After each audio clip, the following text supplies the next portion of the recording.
Lesson 1. A Puma at Large. Pumas are large, cat-like animals which are found in America.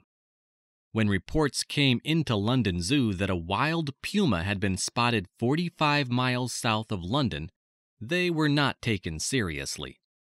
However, as the evidence began to accumulate, experts from the zoo felt obliged to investigate, for the descriptions given by people who claimed to have seen the puma were extraordinarily similar. The hunt for the puma began in a small village where a woman picking blackberries saw a large cat only 5 yards away from her. It immediately ran away when she saw it, and experts confirmed that a puma will not attack a human being unless it is cornered. The search proved difficult, for the puma was often observed at one place in the morning and at another place 20 miles away in the evening. Wherever it went, it left behind a trail of dead deer and small animals like rabbits. Paw prints were seen in a number of places, and puma fur was found clinging to bushes. Several people complained of cat-like noises at night, and a businessman on a fishing trip saw the puma up a tree. The experts were now fully convinced that the animal was a puma, but where had it come from? As no pumas had been reported missing from any zoo in the country, this one must have been in the possession of a private collector and somehow managed to escape. The hunt went on for several weeks, but the puma was not caught. It is disturbing to think that a dangerous wild animal is still at large in the quiet countryside. Lesson 2. 13 equals 1. Our vicar is always raising money for one cause or another, but he has never managed to get enough money to have the church clock repaired. The big clock, which used to strike the hours day and night, was damaged many years ago and has been silent ever since. One night, however, our vicar woke up with a start. The clock was striking the hours. Looking at his watch, he saw that it was 1 o'clock, but the bell struck 13 times before it stopped. Armed with a torch, the vicar went up into the clock tower to see what was going on. In the torchlight, he caught sight of a figure whom he immediately recognized as Bill Wilkins, our local grocer. "Whatever are you doing up here, Bill?" asked the vicar in surprise. "I'm trying to repair the bell," answered Bill. "I've been coming up here night after night for weeks now. You see, I was hoping to give you a surprise." "You certainly did give me a surprise," said the vicar. "You've probably woken up everyone in the village as well. Still, I'm glad the bell is working again." "That's the trouble, vicar," answered Bill. "It's working all right, but I'm afraid that at 1 o'clock it will strike 13 times, and there's nothing I can do about it." "We'll get used to that, Bill," said the vicar. 13 is not as good as 1, but it's better than nothing. Now let's go downstairs and have a cup of tea. Lesson 3. An Unknown Goddess. Some time ago, an interesting discovery was made by archaeologists on the Aegean island of Kea. An American team explored a temple which stands in an ancient city on the promontory of Aia Irene. The city at one time must have been prosperous, for it enjoyed a high level of civilization. Houses, often 3 stories high, were built of stone. They had large rooms with beautifully decorated walls. The city was even equipped with a drainage system, for a great many clay pipes were found beneath the narrow streets. The temple, which the archaeologists explored, was used as a place of worship from the 15th century BC until Roman times.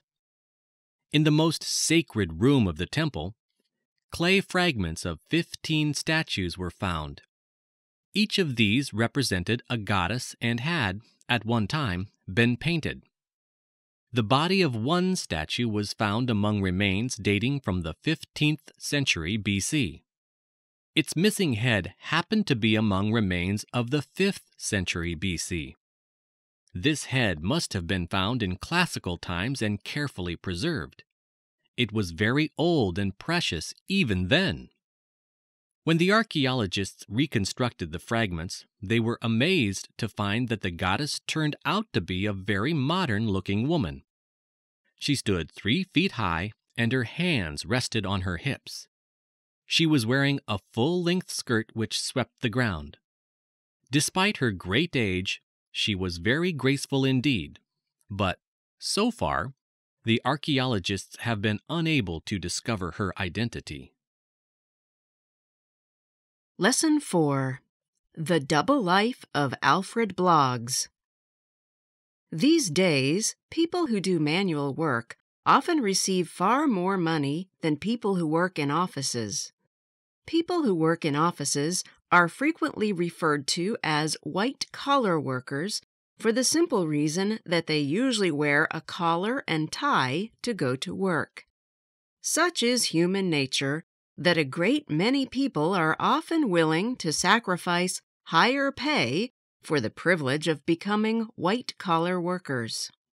This can give rise to curious situations, as it did in the case of Alfred Bloggs, who worked as a dustman for the Ellesmere Corporation. When he got married, Alf was too embarrassed to say anything to his wife about his job. He simply told her that he worked for the corporation. Every morning, he left home dressed in a smart black suit. He then changed into overalls and spent the next 8 hours as a dustman.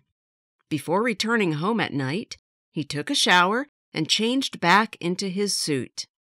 Alf did this for over 2 years, and his fellow dustmen kept his secret. Alf's wife has never discovered that she married a dustman, and she never will, for Alf has just found another job. He will soon be working in an office. He will be earning only half as much as he used to, but he feels that his rise in status is well worth the loss of money. From now on, he will wear a suit all day, and others will call him Mr. Bloggs, not Alf. Lesson 5. The Facts. Editors of newspapers and magazines often go to extremes to provide their readers with unimportant facts and statistics. Last year, a journalist had been instructed by a well-known magazine to write an article on the president's palace in a new African republic. When the article arrived, the editor read the first sentence and then refused to publish it. The article began, "Hundreds of steps lead to the high wall which surrounds the president's palace." The editor at once sent the journalist a fax instructing him to find out the exact number of steps and the height of the wall. The journalist immediately set out to obtain these important facts, but he took a long time to send them. Meanwhile, the editor was getting impatient, for the magazine would soon go to press. He sent the journalist 2 more faxes, but received no reply. He sent yet another fax, informing the journalist that if he did not reply soon, he would be fired. When the journalist again failed to reply, the editor reluctantly published the article as it had originally been written. A week later, the editor at last received a fax from the journalist.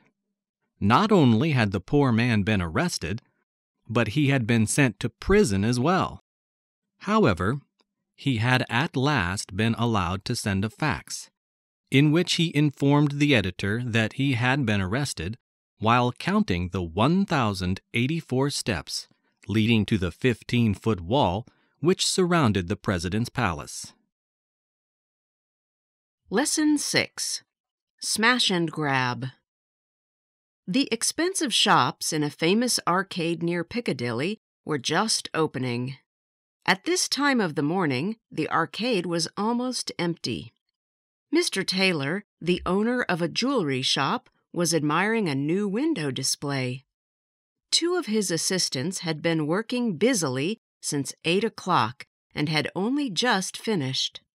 Diamond necklaces and rings had been beautifully arranged on a background of black velvet. After gazing at the display for several minutes, Mr. Taylor went back into his shop. The silence was suddenly broken when a large car, with its headlights on and its horn blaring, roared down the arcade. It came to a stop outside the jeweler's. One man stayed at the wheel, while two others with black stockings over their faces jumped out and smashed the window of the shop with iron bars. While this was going on, Mr. Taylor was upstairs. He and his staff began throwing furniture out of the window. Chairs and tables went flying into the arcade. One of the thieves was struck by a heavy statue, but he was too busy helping himself to diamonds to notice any pain. The raid was all over in 3 minutes, for the men scrambled back into the car and it moved off at a fantastic speed. Just as it was leaving, Mr. Taylor rushed out and ran after it, throwing ashtrays and vases, but it was impossible to stop the thieves. They had got away with thousands of pounds worth of diamonds. Lesson 7. Mutilated Ladies. Has it ever happened to you? Have you ever put your trousers in the washing machine and then remembered there was a large banknote in your back pocket? When you rescued your trousers, did you find the note was whiter than white? People who live in Britain needn't despair when they make mistakes like this. And a lot of people do. Fortunately for them, the Bank of England has a team called Mutilated Ladies, which deals with claims from people who fed their money to a machine or to their dog.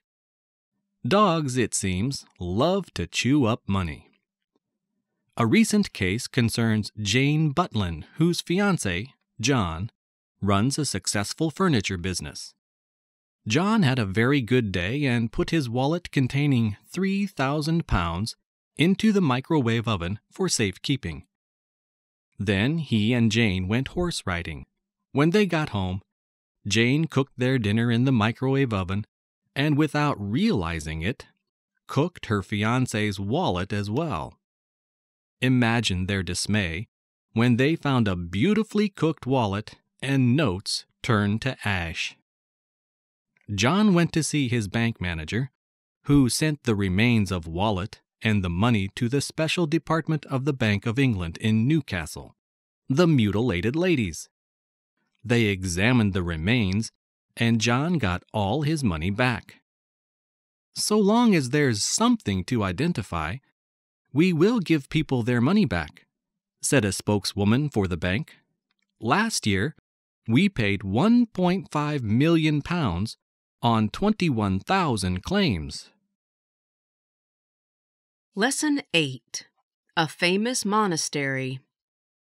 The Great St. Bernard Pass connects Switzerland to Italy. At 2,473 meters, it is the highest mountain pass in Europe.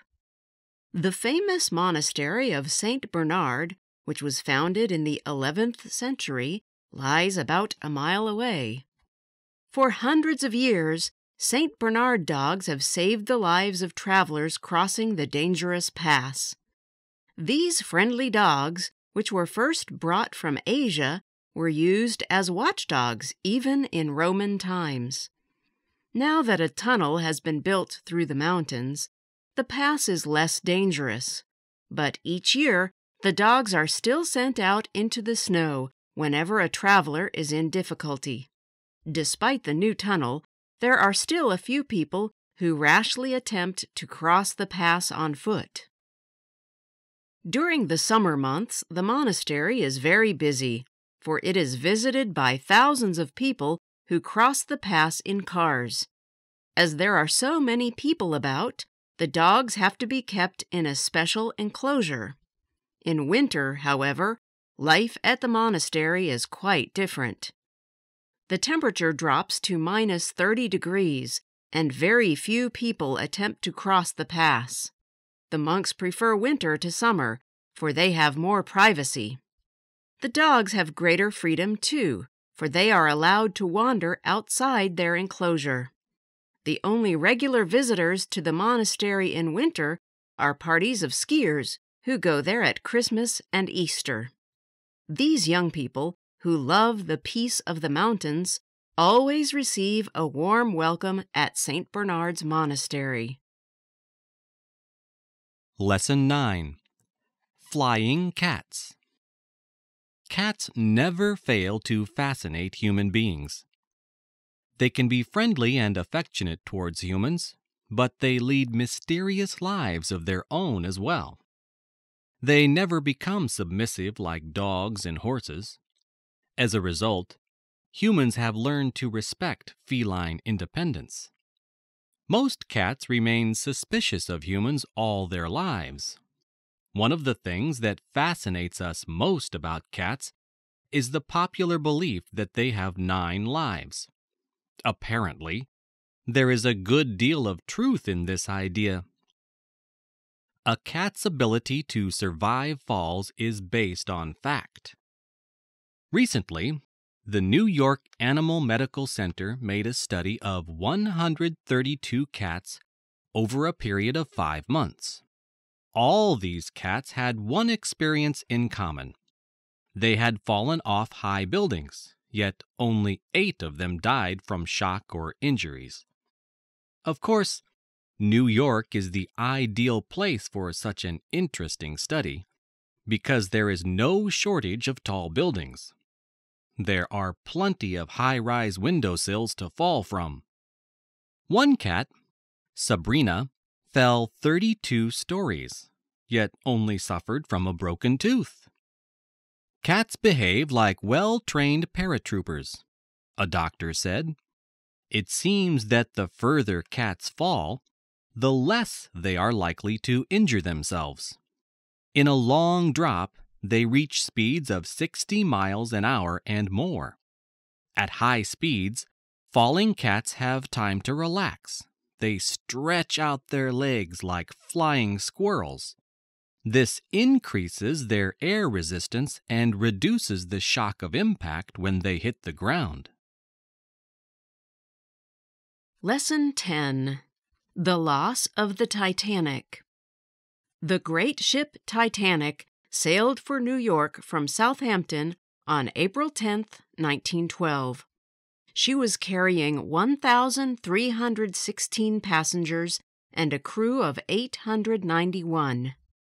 Even by modern standards, the 46,000-ton Titanic was a colossal ship. At that time, however, she was not only the largest ship that had ever been built, but was regarded as unsinkable, for she had 16 watertight compartments. Even if 2 of these were flooded, she would still be able to float. The tragic sinking of this great liner will always be remembered, for she went down on her first voyage with heavy loss of life.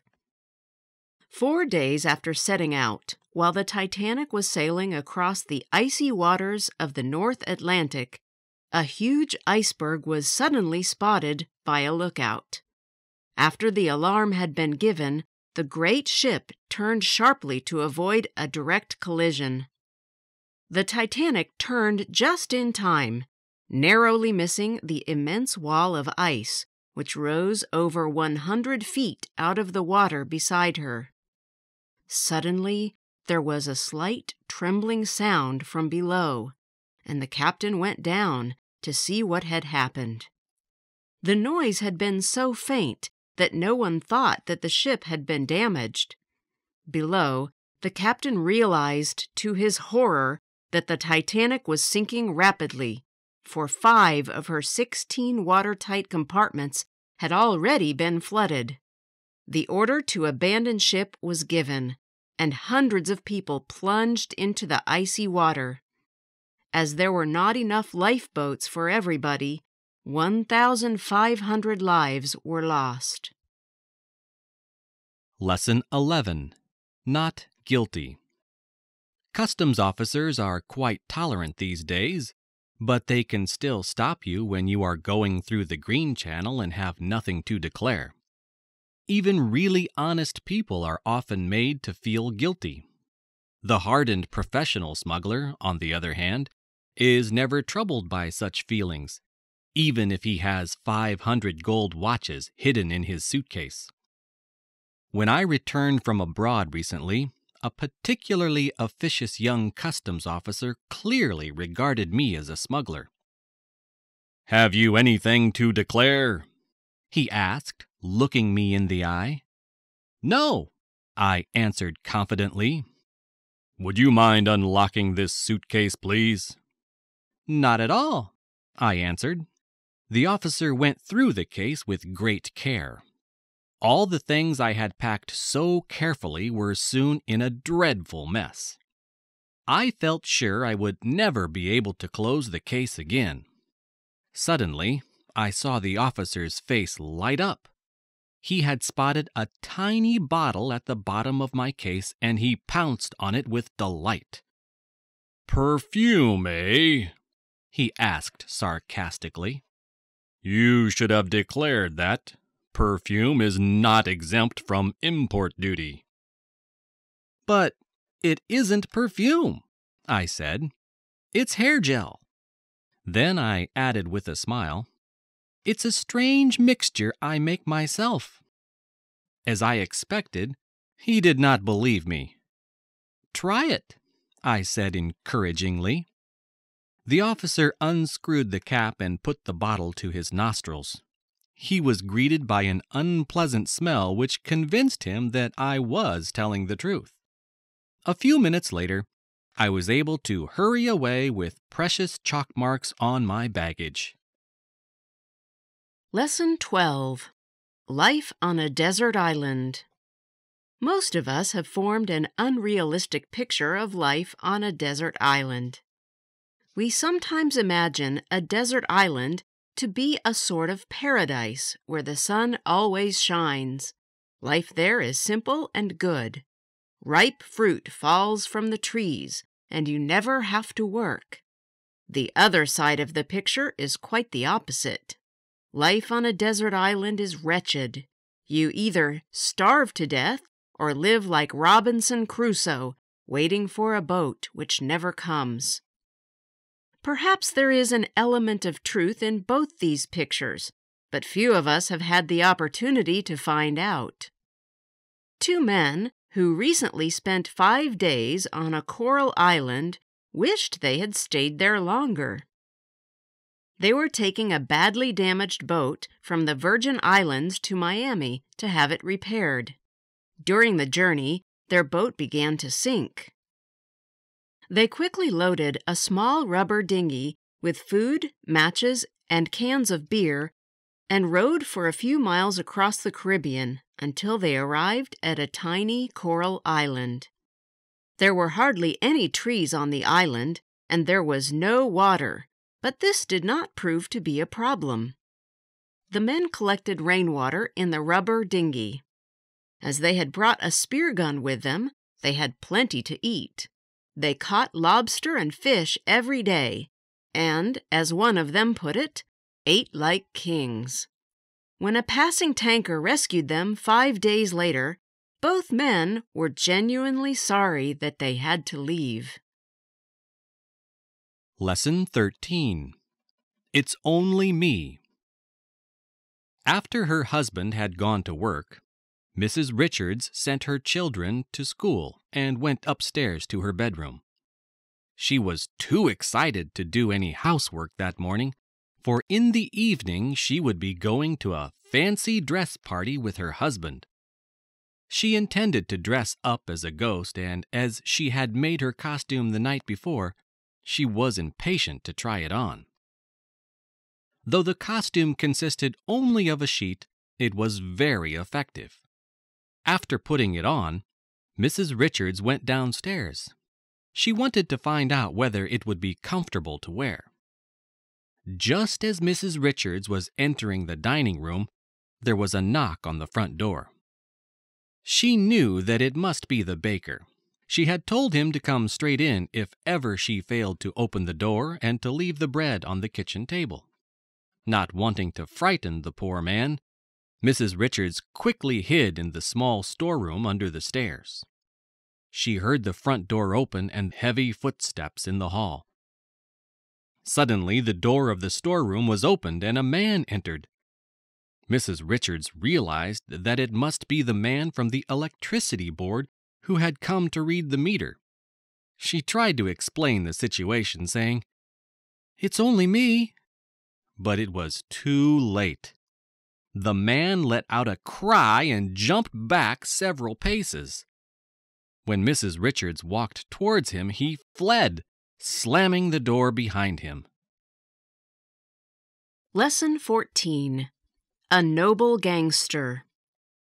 There was a time when the owners of shops and businesses in Chicago had to pay large sums of money to gangsters in return for protection.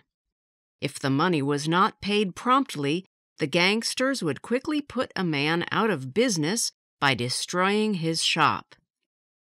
Obtaining protection money is not a modern crime. As long ago as the 14th century, an Englishman, Sir John Hawkwood, made the remarkable discovery that people would rather pay large sums of money than have their life work destroyed by gangsters. 600 years ago, Sir John Hawkwood arrived in Italy with a band of soldiers and settled near Florence. He soon made a name for himself and came to be known to the Italians as Giovanni Acuto. Whenever the Italian city-states were at war with each other, Hawkwood used to hire his soldiers to princes who were willing to pay the high price he demanded. In times of peace, when business was bad, Hawkwood and his men would march into a city-state and, after burning down a few farms, would offer to go away if protection money was paid to them. Hawkwood made large sums of money in this way. In spite of this, the Italians regarded him as a sort of hero. When he died at the age of 80, the Florentines gave him a state funeral and had a picture painted which was dedicated to the memory of the most valiant soldier and most notable leader, Signor Giovanni Hawkwood. Lesson 15. 50 pence worth of trouble. Children always appreciate small gifts of money. Mom or Dad, of course, provides a regular supply of pocket money, but uncles and aunts are always a source of extra income. With some children, small sums go a long way. If 50 pence pieces are not exchanged for sweets, they rattle for months inside money boxes. Only very thrifty children manage to fill up a money box. For most of them, 50 pence is a small price to pay for a nice big bar of chocolate. My nephew, George, has a money box, but it is always empty. Very few of the 50 pence pieces and pound coins I have given him have found their way there. I gave him 50 pence yesterday and advised him to save it. Instead, he bought himself 50 pence worth of trouble. On his way to the sweet shop, he dropped his 50 pence and it bounced along the pavement and then disappeared down a drain. George took off his jacket, rolled up his sleeves, and pushed his right arm through the drain cover. He could not find his 50 pence piece anywhere, and what is more, he could not get his arm out. A crowd of people gathered round him, and a lady rubbed his arm with soap and butter, but George was firmly stuck. The fire brigade was called, and 2 firefighters freed George using a special type of grease. George was not too upset by his experience because the lady who owns the sweet shop heard about his troubles and rewarded him with a large box of chocolates. Lesson 16. Mary had a little lamb. Mary and her husband Dmitri lived in the tiny village of Perachora in southern Greece. One of Mary's prized possessions was a little white lamb which her husband had given her. She kept it tied to a tree in a field during the day and went to fetch it every evening. One evening, however, the lamb was missing. The rope had been cut, so it was obvious that the lamb had been stolen. When Dmitri came in from the fields, his wife told him what had happened. Dmitri at once set out to find the thief. He knew it would not prove difficult in such a small village. After telling several of his friends about the theft, Dmitri found out that his neighbor, Aleko, had suddenly acquired a new lamb. Dmitri immediately went to Aleko's house and angrily accused him of stealing the lamb. He told him he had better return it or he would call the police. Aleko denied taking it and led Dmitri into his backyard. It was true that he had just bought a lamb, he explained, but his lamb was black. Ashamed of having acted so rashly, Dmitri apologized to Aleko for having accused him. While they were talking, it began to rain, and Dmitri stayed in Aleko's house until the rain stopped. When he went outside, half an hour later, he was astonished to find that the little black lamb was almost white. Its wool, which had been dyed black, had been washed clean by the rain. Lesson 17. The longest suspension bridge in the world. Verrazzano, an Italian about whom little is known, sailed into New York Harbor in 1524 and named it Angoulême. He described it as a very agreeable situation located within two small hills in the midst of which flowed a great river. Though Verrazzano is by no means considered to be a great explorer, his name will probably remain immortal, for on November 21st, 1964, the longest suspension bridge in the world was named after him. The Verrazzano Bridge, which was designed by Othmar Ammann, joins Brooklyn to Staten Island. It has a span of 4,260 feet. The bridge is so long that the shape of the earth had to be taken into account by its designer. Two great towers support 4 huge cables. The towers are built on immense underwater platforms made of steel and concrete. The platforms extend to a depth of over 100 feet under the sea. These alone took 16 months to build. Above the surface of the water, the towers rise to a height of nearly 700 feet. They support the cables from which the bridge has been suspended. Each of the 4 cables contains 26,108 lengths of wire. It has been estimated that if the bridge were packed with cars, it would still only be carrying a third of its total capacity. However, size and strength are not the only important things about this bridge. Despite its immensity, it is both simple and elegant, fulfilling its designer's dream to create an enormous object drawn as faintly as possible. Lesson 18. Electric currents in modern art. Modern sculpture rarely surprises us anymore. The idea that modern art can only be seen in museums is mistaken. Even people who take no interest in art cannot have failed to notice examples of modern sculpture on display in public places. Strange forms stand in gardens and outside buildings and shops. We have got quite used to them. Some so-called modern pieces have been on display for nearly 80 years. In spite of this, some people, including myself, were surprised by a recent exhibition of modern sculpture. The first thing I saw when I entered the art gallery was a notice which said, "Do not touch the exhibits. Some of them are dangerous." The objects on display were pieces of moving sculpture. Oddly shaped forms that are suspended from the ceiling and move in response to a gust of wind are quite familiar to everybody. These objects, however, were different. Lined up against the wall, there were long, thin wires attached to metal spheres. The spheres had been magnetized and attracted or repelled each other all the time.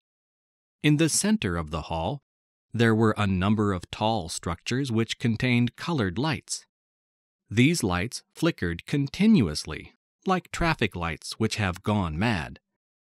Sparks were emitted from small black boxes, and red lamps flashed on and off angrily.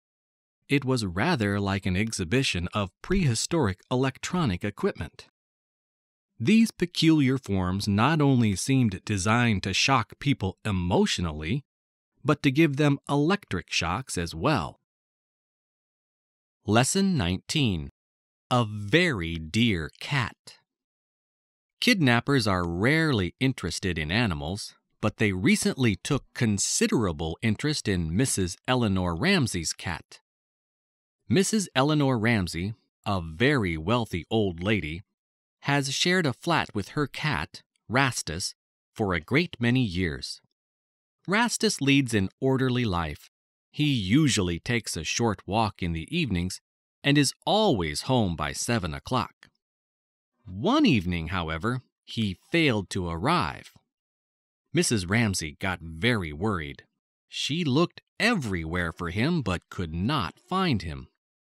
3 days after Rastus's disappearance, Mrs. Ramsey received an anonymous letter.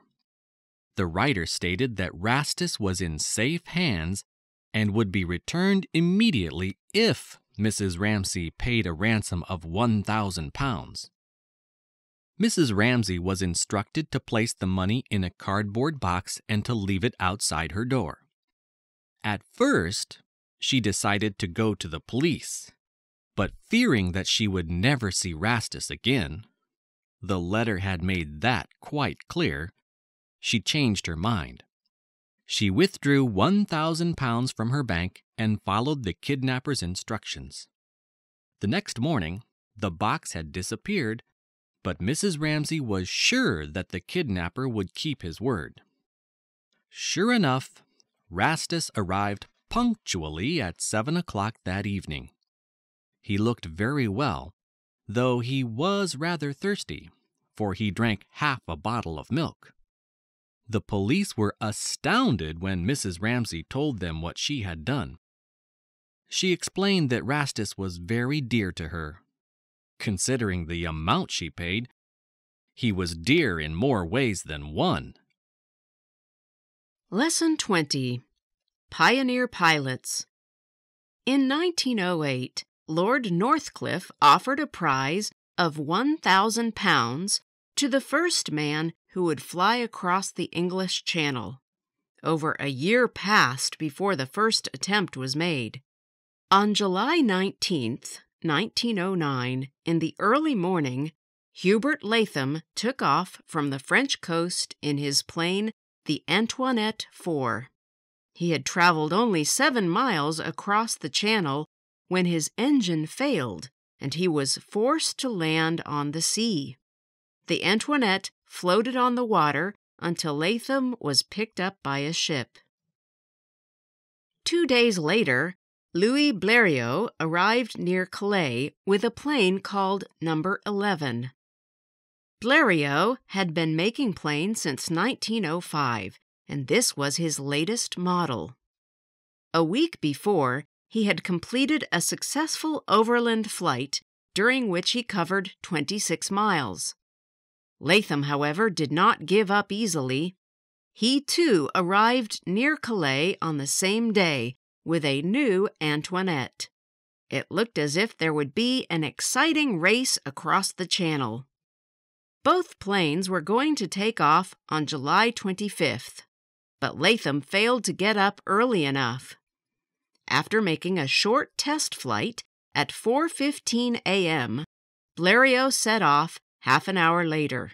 His great flight lasted 37 minutes. When he landed near Dover, the first person to greet him was a local policeman. Latham made another attempt a week later and got within half a mile of Dover, but he was unlucky again. His engine failed, and he landed on the sea for the second time. Lesson 21. Daniel Mendoza. Boxing matches were very popular in England 200 years ago. In those days, boxers fought with bare fists for prize money. Because of this, they were known as prize fighters.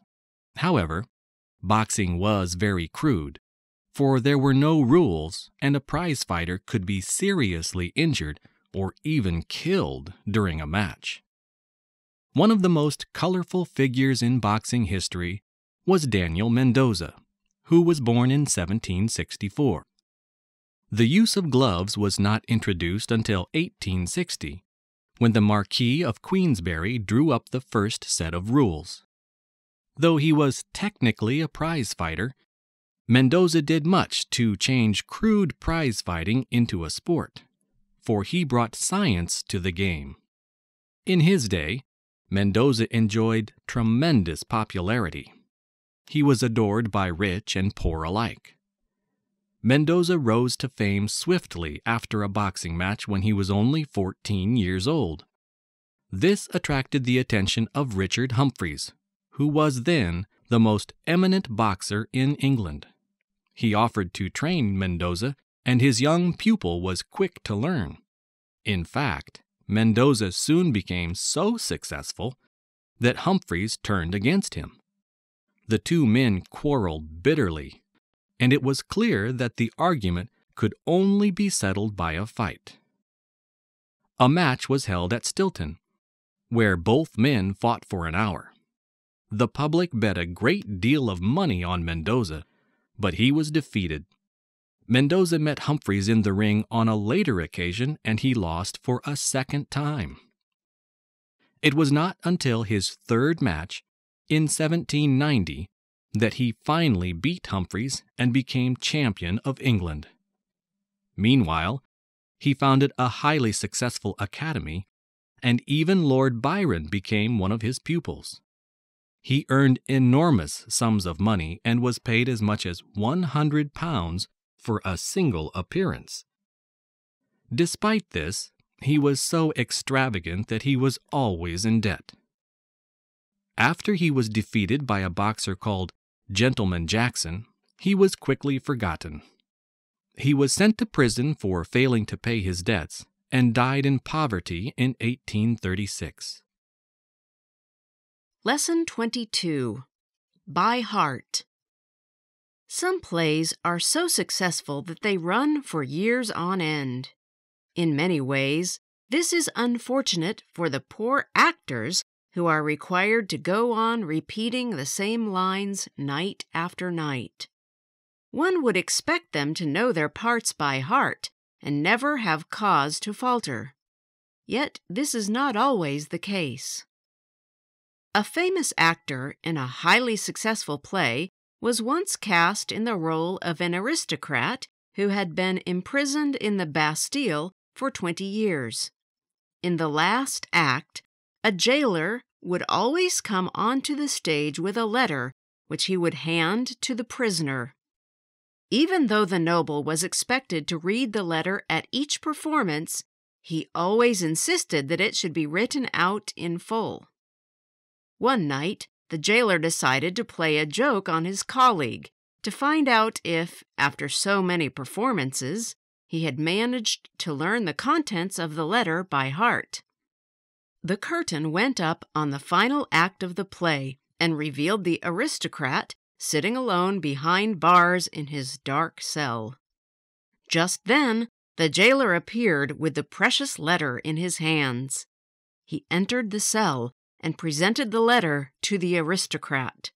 But the copy he gave him had not been written out in full as usual. It was simply a blank sheet of paper. The jailer looked on eagerly, anxious to see if his fellow actor had at last learnt his lines. The noble stared at the blank sheet of paper for a few seconds. Then, squinting his eyes, he said, "The light is dim. Read the letter to me." And he promptly handed the sheet of paper to the jailer. Finding that he could not remember a word of the letter either, the jailer replied, "The light is indeed dim, sire. I must get my glasses." With this, he hurried off the stage. Much to the aristocrat's amusement, the jailer returned a few moments later with a pair of glasses and the usual copy of the letter, which he proceeded to read to the prisoner. Lesson 23. One man's meat is another man's poison. People become quite illogical when they try to decide what can be eaten and what cannot be eaten. If you lived in the Mediterranean, for instance, you would consider octopus a great delicacy. You would not be able to understand why some people find it repulsive. On the other hand, your stomach would turn at the idea of frying potatoes in animal fat, the normally accepted practice in many northern countries. The sad truth is that most of us have been brought up to eat certain foods, and we stick to them all our lives. No creature has received more praise and abuse than the common garden snail. Cooked in wine, snails are a great luxury in various parts of the world. There are countless people who, ever since their early years, have learned to associate snails with food. My friend, Robert, lives in a country where snails are despised. As his flat is in a large town, he has no garden of his own. For years, he has been asking me to collect snails from my garden and take them to him. The idea never appealed to me very much, but one day, after a heavy shower, I happened to be walking in my garden when I noticed a huge number of snails taking a stroll on some of my prize plants.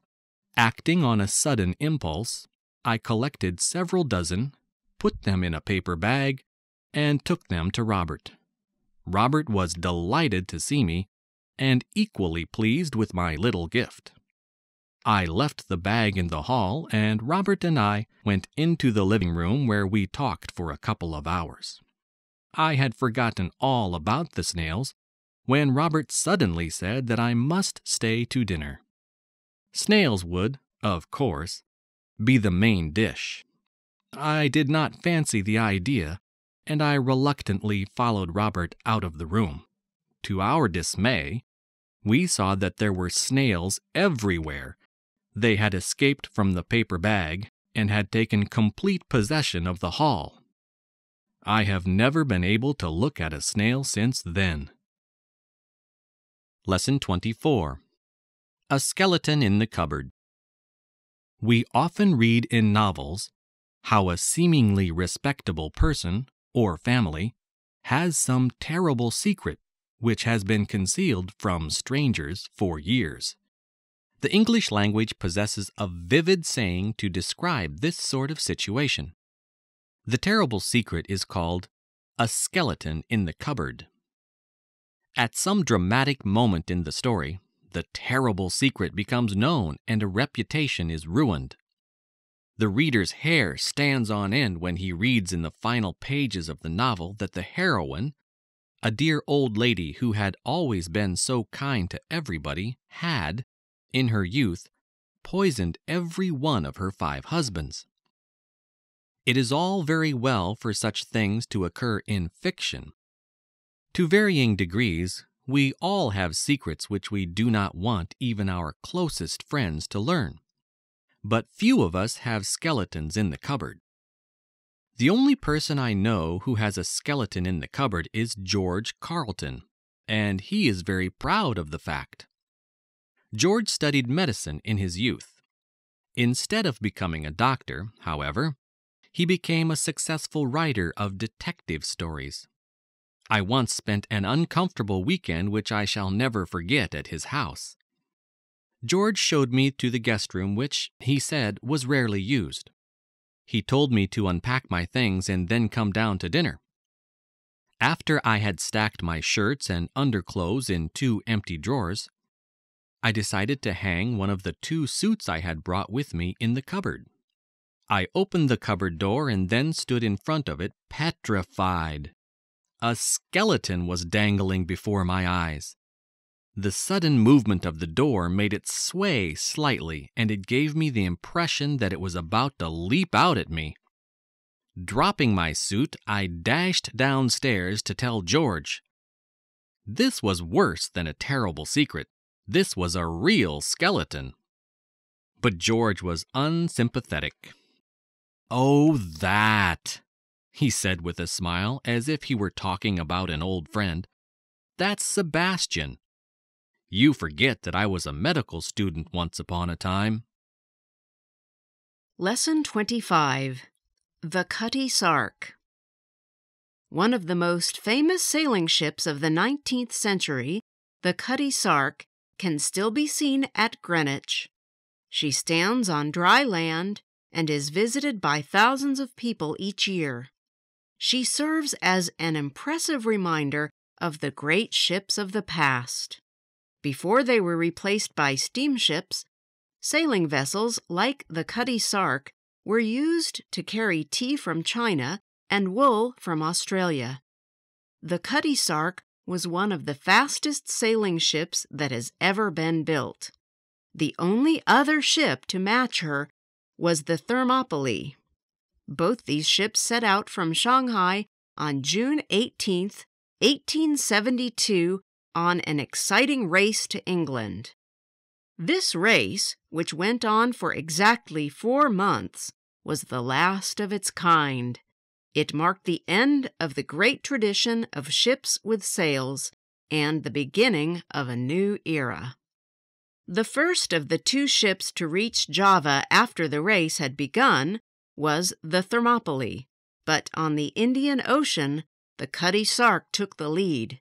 It seemed certain that she would be the first ship home, but during the race, she had a lot of bad luck. In August, she was struck by a very heavy storm, during which her rudder was torn away. The Cutty Sark rolled from side to side, and it became impossible to steer her. A temporary rudder was made on board from spare planks, and it was fitted with great difficulty. This greatly reduced the speed of the ship, for there was a danger that if she traveled too quickly, this rudder would be torn away as well. Because of this, the Cutty Sark lost her lead. After crossing the equator, the captain called in at a port to have a new rudder fitted, but by now the Thermopylae was over 500 miles ahead. Though the new rudder was fitted at tremendous speed, it was impossible for the Cutty Sark to win. She arrived in England a week after the Thermopylae. Even this was remarkable, considering that she had had so many delays. There is no doubt that if she had not lost her rudder, she would have won the race easily. Lesson 26. Wanted. A large biscuit tin. No one can avoid being influenced by advertisements. Much as we may pride ourselves on our good taste, we are no longer free to choose the things we want, for advertising exerts a subtle influence on us. In their efforts to persuade us to buy this or that product, advertisers have made a close study of human nature and have classified all our little weaknesses. Advertisers discovered years ago that all of us love to get something for nothing. An advertisement which begins with the magic word free can rarely go wrong. These days, advertisers not only offer free samples, but free cars, free houses, and free trips round the world as well. They devise hundreds of competitions which will enable us to win huge sums of money. Radio and television have made it possible for advertisers to capture the attention of millions of people in this way. During a radio program, a company of biscuit manufacturers once asked listeners to bake biscuits and send them to their factory. They offered to pay $10 a pound for the biggest biscuit baked by a listener. The response to this competition was tremendous. Before long, biscuits of all shapes and sizes began arriving at the factory. One lady brought in a biscuit on a wheelbarrow. It weighed nearly 500 pounds. A little later, a man came along with a biscuit which occupied the whole boot of his car. All the biscuits that were sent were carefully weighed. The largest was 713 pounds. It seemed certain that this would win the prize. But just before the competition closed, a lorry arrived at the factory with a truly colossal biscuit which weighed 2,400 pounds. It had been baked by a college student who had used over 1,000 pounds of flour, 800 pounds of sugar, 200 pounds of fat, and 400 pounds of various other ingredients. It was so heavy that a crane had to be used to remove it from the lorry. The manufacturers had to pay more money than they had anticipated, for they bought the biscuit from the student for $24,000. Lesson 27. Nothing to sell and nothing to buy. It has been said that everyone lives by selling something.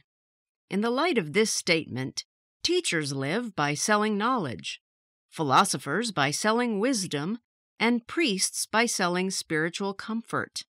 Though it may be possible to measure the value of material goods in terms of money, it is extremely difficult to estimate the true value of the services which people perform for us.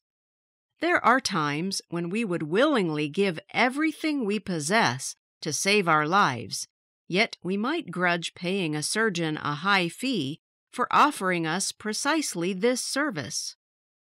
The conditions of society are such that skills have to be paid for in the same way that goods are paid for at a shop. Everyone has something to sell. Tramps seem to be the only exception to this general rule. Beggars almost sell themselves as human beings to arouse the pity of passers-by. But real tramps are not beggars. They have nothing to sell and require nothing from others.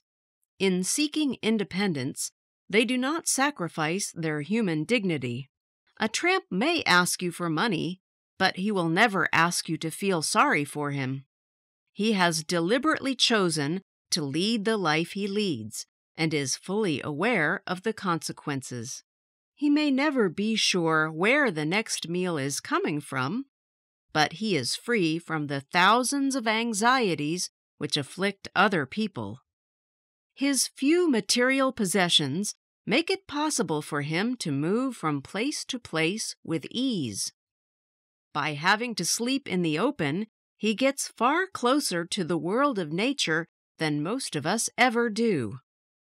He may hunt, beg, or steal occasionally to keep himself alive. He may even, in times of real need, do a little work, but he will never sacrifice his freedom.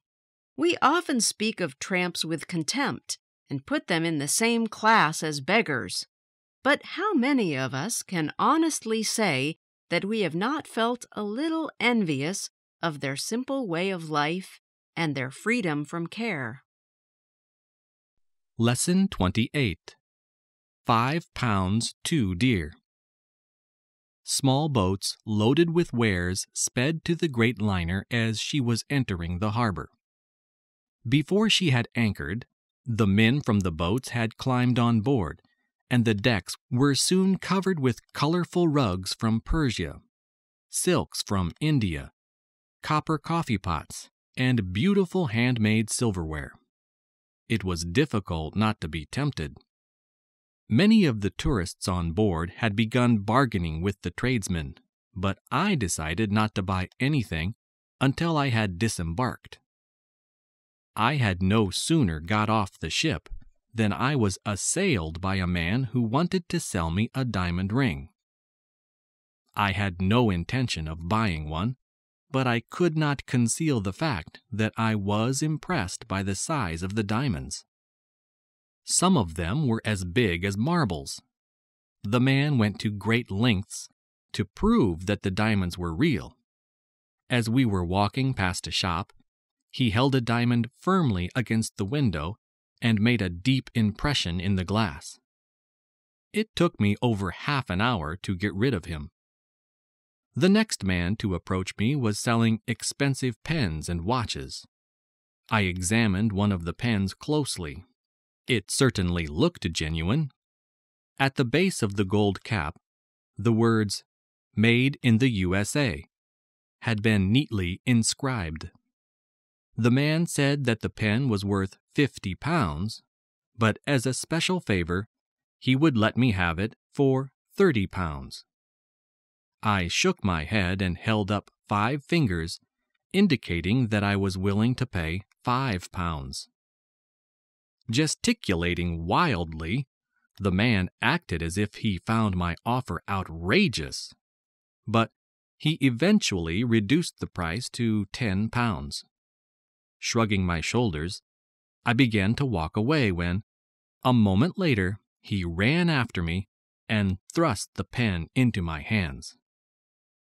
Though he kept throwing up his arms in despair, he readily accepted the £5 I gave him. I felt especially pleased with my wonderful bargain, until I got back to the ship. No matter how hard I tried, it was impossible to fill this beautiful pen with ink, and to this day, it has never written a single word. Lesson 29. Funny or not? Whether we find a joke funny or not largely depends on where we have been brought up. The sense of humor is mysteriously bound up with national characteristics. A Frenchman, for instance, might find it hard to laugh at a Russian joke. In the same way, a Russian might fail to see anything amusing in a joke which would make an Englishman laugh to tears. Most funny stories are based on comic situations. In spite of national differences, certain funny situations have a universal appeal. No matter where you live, you would find it difficult not to laugh at, say, Charlie Chaplin's early films. However, a new type of humor, which stems largely from the U.S., has recently come into fashion. It is called sick humor. Comedians base their jokes on tragic situations, like violent death or serious accidents.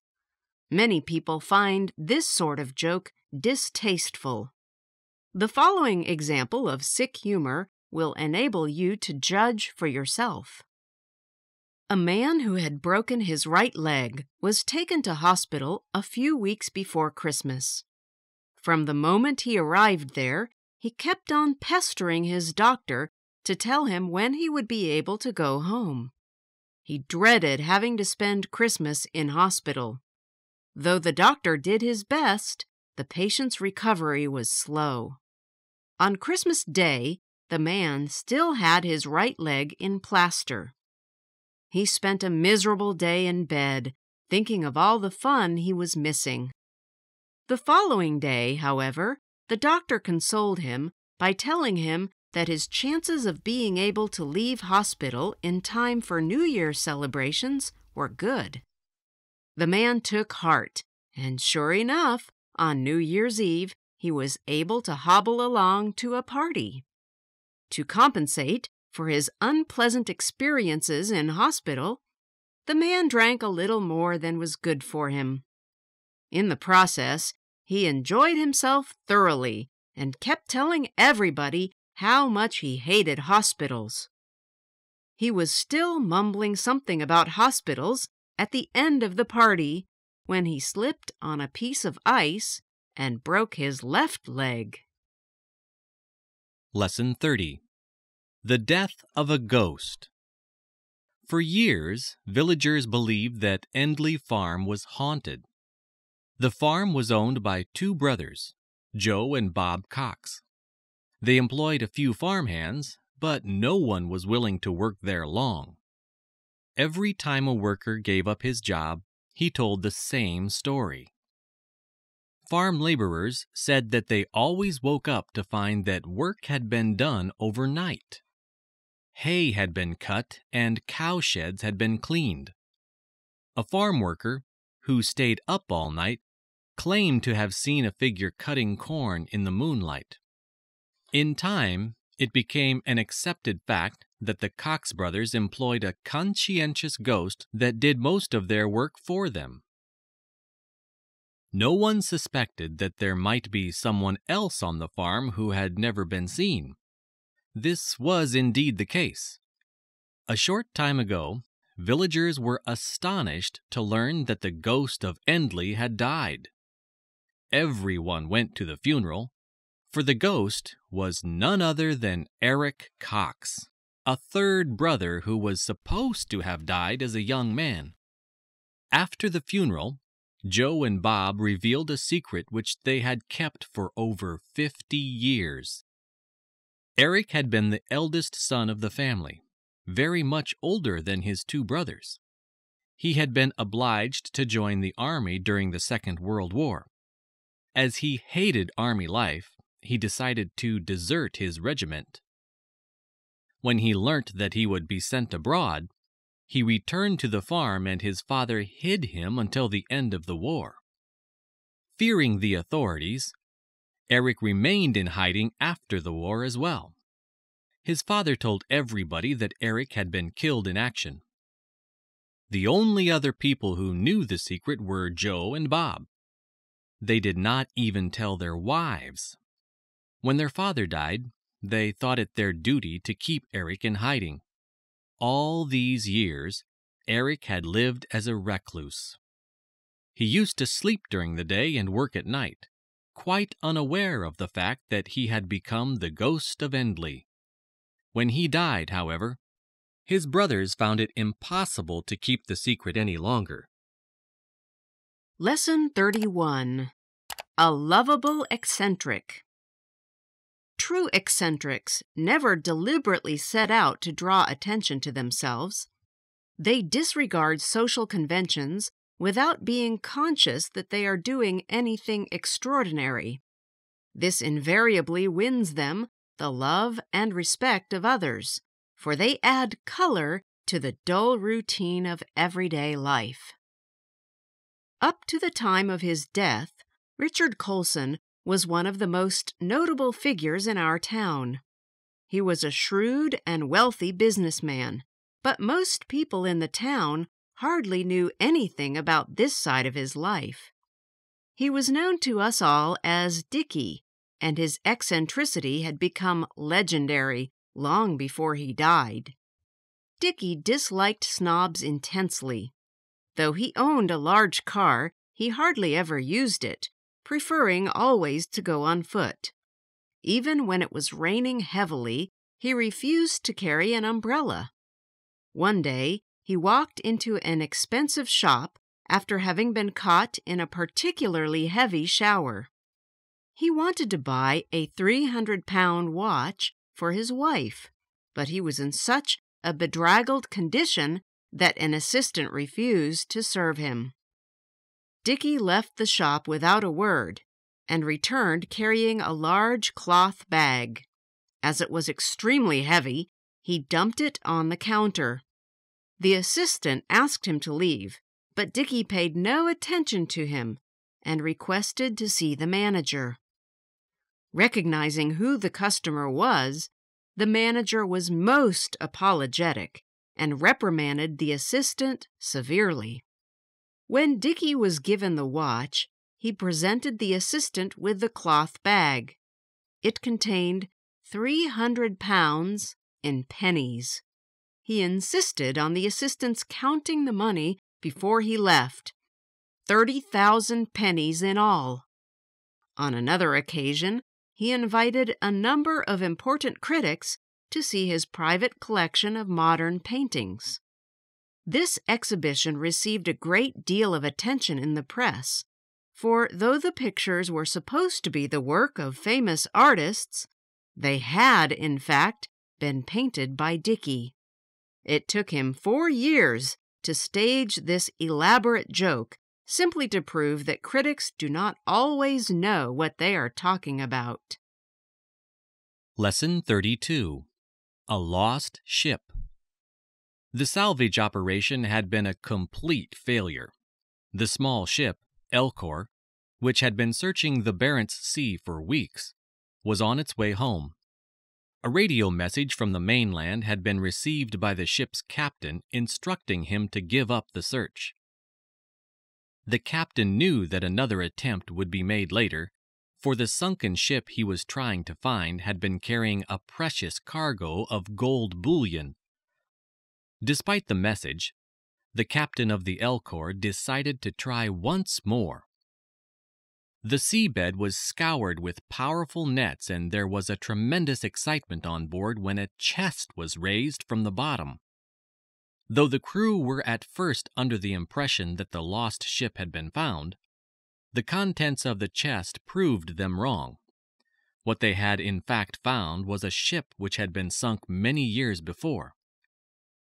The chest contained the personal belongings of a seaman, Alan Fielding. There were books, clothing, and photographs, together with letters which the seaman had once received from his wife. The captain of the Elcor ordered his men to salvage as much as possible from the wreck. Nothing of value was found, but the numerous items which were brought to the surface proved to be of great interest. From a heavy gun that was raised, the captain realized that the ship must have been a cruiser. In another chest, which contained the belongings of a ship's officer, there was an unfinished letter which had been written on March 14, 1943. The captain learnt from the letter that the name of the lost ship was the Karen. The most valuable find of all was the ship's logbook, parts of which it was still possible to read. From this, the captain was able to piece together all the information that had come to light. The Karen had been sailing in a convoy to Russia when she was torpedoed by an enemy submarine. This was later confirmed by a naval official at the Ministry of Defense after the Elcor had returned home. All the items that were found were sent to the War Museum. Lesson 33. A Day to Remember. We have all experienced days when everything goes wrong. A day may begin well enough, but suddenly everything seems to get out of control. What invariably happens is that a great number of things choose to go wrong at precisely the same moment. It is as if a single unimportant event set up a chain of reactions. Let us suppose that you are preparing a meal and keeping an eye on the baby at the same time. The telephone rings, and this marks the prelude to an unforeseen series of catastrophes. While you are on the phone, the baby pulls the tablecloth off the table, smashing half your best crockery and cutting himself in the process. You hang up hurriedly and attend to baby, crockery, etc. Meanwhile, the meal gets burnt. As if this were not enough to reduce you to tears, your husband arrives, unexpectedly bringing 3 guests to dinner. Things can go wrong on a big scale, as a number of people recently discovered in Parramatta, a suburb of Sydney. During the rush hour one evening, 2 cars collided, and both drivers began to argue. The woman immediately behind the 2 cars happened to be a learner. She suddenly got into a panic and stopped her car. This made the driver following her brake hard. His wife was sitting beside him holding a large cake. As she was thrown forward, the cake went right through the windscreen and landed on the road. Seeing a cake flying through the air, a lorry driver, who was drawing up alongside the car, pulled up all of a sudden. The lorry was loaded with empty beer bottles, and hundreds of them slid off the back of the vehicle and onto the road. This led to yet another angry argument. Meanwhile, the traffic piled up behind. It took the police nearly an hour to get the traffic on the move again. In the meantime, the lorry driver had to sweep up hundreds of broken bottles. Only 2 stray dogs benefited from all this confusion, for they greedily devoured what was left of the cake. It was just one of those days. Lesson 34. A Happy Discovery. Antique shops exert a peculiar fascination on a great many people. The more expensive kind of antique shop, where rare objects are beautifully displayed in glass cases to keep them free from dust, is usually a forbidding place. But no one has to muster up courage to enter a less pretentious antique shop. There is always hope that in its labyrinth of musty, dark, disordered rooms, a real rarity will be found amongst the piles of assorted junk that litter the floors. No one discovers a rarity by chance. A truly dedicated bargain hunter must have patience, and above all, the ability to recognize the worth of something when he sees it. To do this, he must be at least as knowledgeable as the dealer. Like a scientist bent on making a discovery, he must cherish the hope that one day he will be amply rewarded. My old friend, Frank Halliday, is just such a person. He has often described to me how he picked up a masterpiece for a mere £50. One Saturday morning, Frank visited an antique shop in my neighborhood. As he had never been there before, he found a great deal to interest him. The morning passed rapidly, and Frank was about to leave when he noticed a large packing case lying on the floor. The dealer told him that it had just come in, but that he could not be bothered to open it. Frank begged him to do so, and the dealer reluctantly prized it open. The contents were disappointing. Apart from an interesting-looking carved dagger, the box was full of crockery, much of it broken. Frank gently lifted the crockery out of the box and suddenly noticed a miniature painting at the bottom of the packing case. As its composition and line reminded him of an Italian painting he knew well, he decided to buy it. Glancing at it briefly, the dealer told him that it was worth £50. Frank could hardly conceal his excitement, for he knew that he had made a real discovery. The tiny painting proved to be an unknown masterpiece by Correggio and was worth hundreds of thousands of pounds. Lesson 35. Justice was done. The word justice is usually associated with courts of law. We might say that justice has been done when a man's innocence or guilt has been proved beyond doubt. Justice is part of the complex machinery of the law. Those who seek it undertake an arduous journey and can never be sure that they will find it. Judges, however wise or eminent, are human and can make mistakes. There are rare instances when justice almost ceases to be an abstract concept. Reward or punishment are meted out quite independent of human interference. At such times, justice acts like a living force. When we use a phrase like, "it serves him right," we are, in part, admitting that a certain set of circumstances has enabled justice to act of its own accord. When a thief was caught on the premises of a large jewelry store one morning, the shop assistants must have found it impossible to resist the temptation to say, "it serves him right." The shop was an old converted house with many large, disused fireplaces and tall, narrow chimneys. Towards midday, a girl heard a muffled cry coming from behind one of the walls. As the cry was repeated several times, she ran to tell the manager, who promptly rang up the fire brigade. The cry had certainly come from one of the chimneys, but as there were so many of them, the firefighters could not be certain which one it was.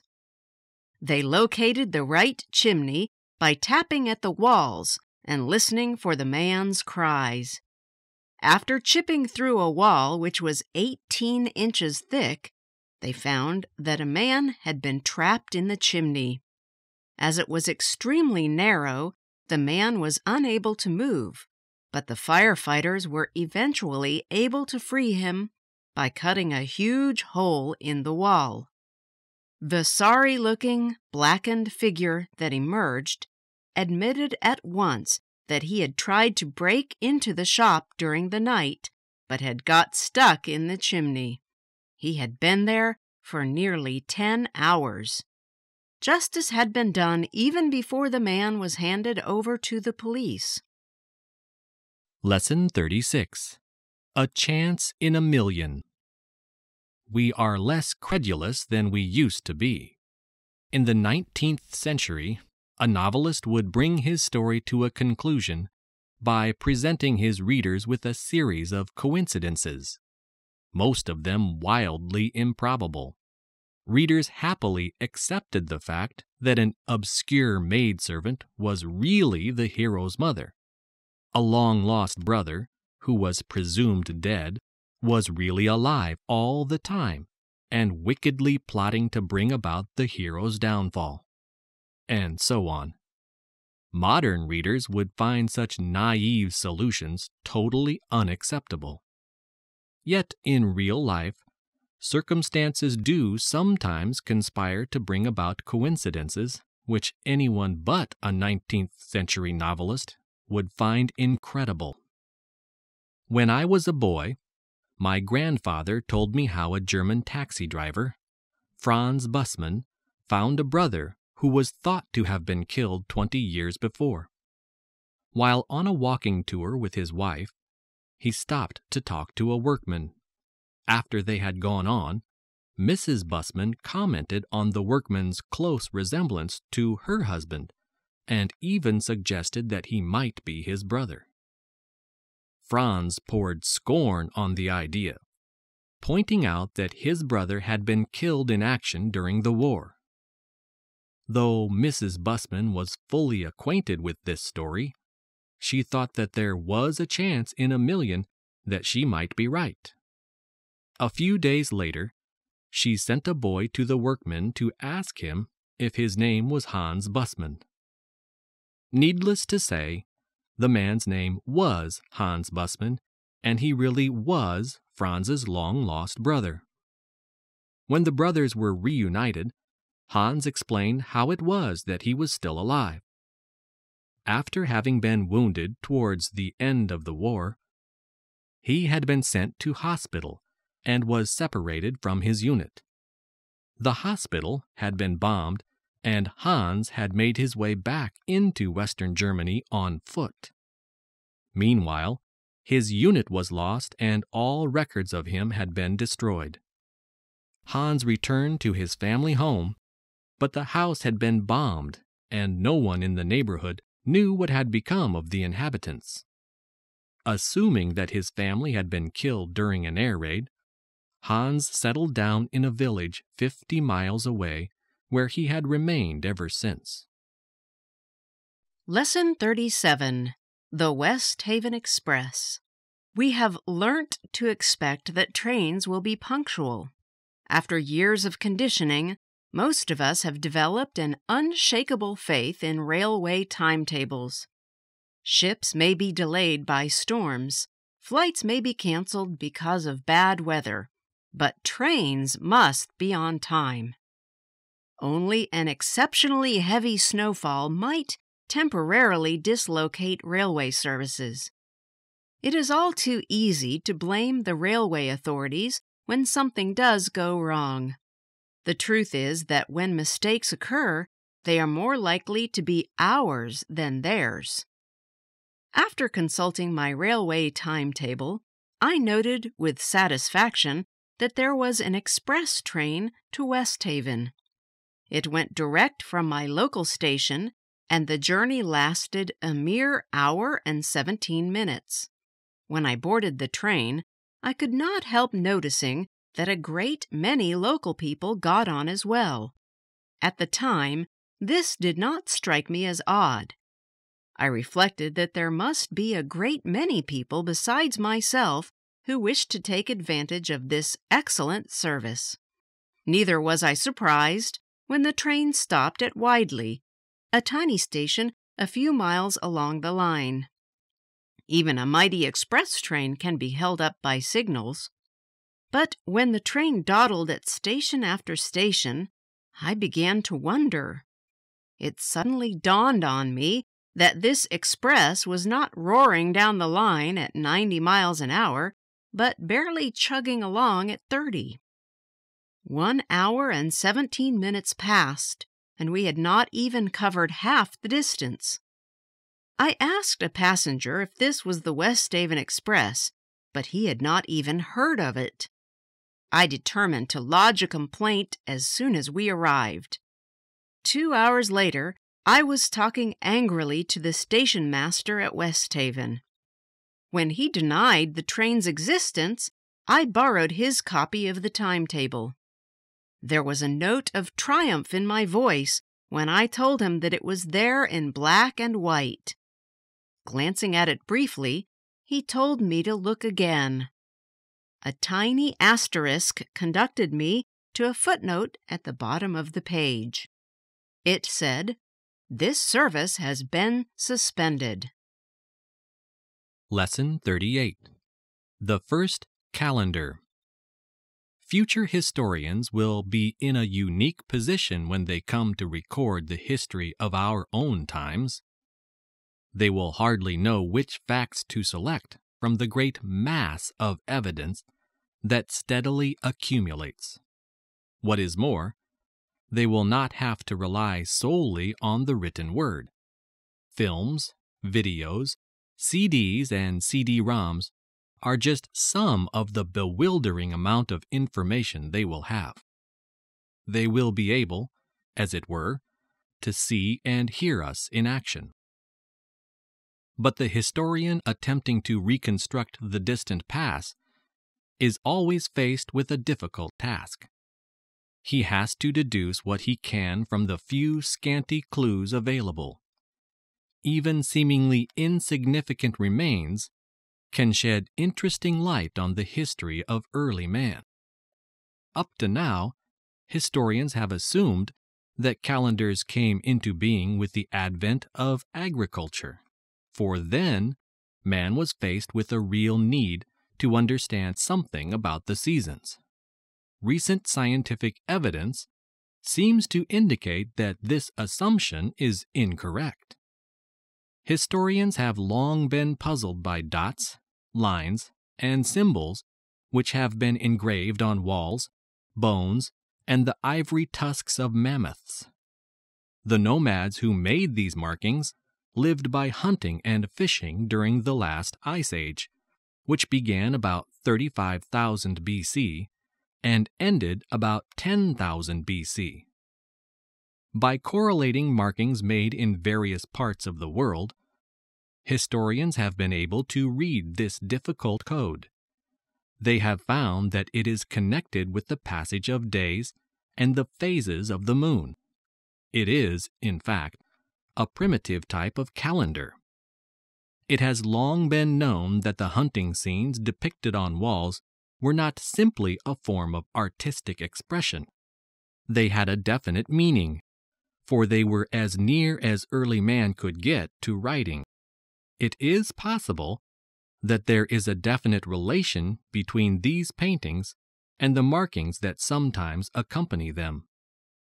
It seems that man was making a real effort to understand the seasons 20,000 years earlier than has been supposed.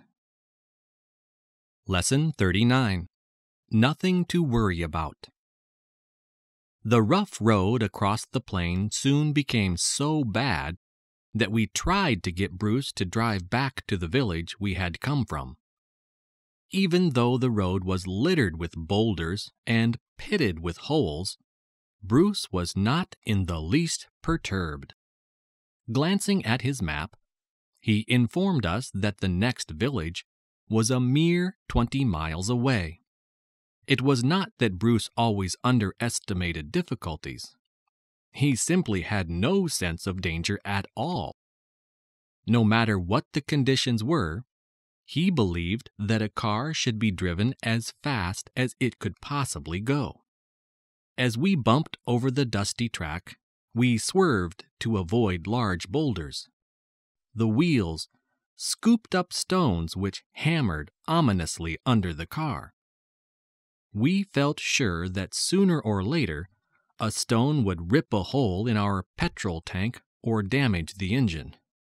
Because of this, we kept looking back, wondering if we were leaving a trail of oil and petrol behind us. What a relief it was when the boulders suddenly disappeared, giving way to a stretch of plain where the only obstacles were clumps of bushes. But there was worse to come. Just ahead of us, there was a huge fissure. In response to renewed pleadings, Bruce stopped. Though we all got out to examine the fissure, he remained in the car. We informed him that the fissure extended for 50 yards and was 2 feet wide and 4 feet deep. Even this had no effect. Bruce went into a low gear and drove at a terrifying speed, keeping the front wheels astride the crack as he followed its zigzag course.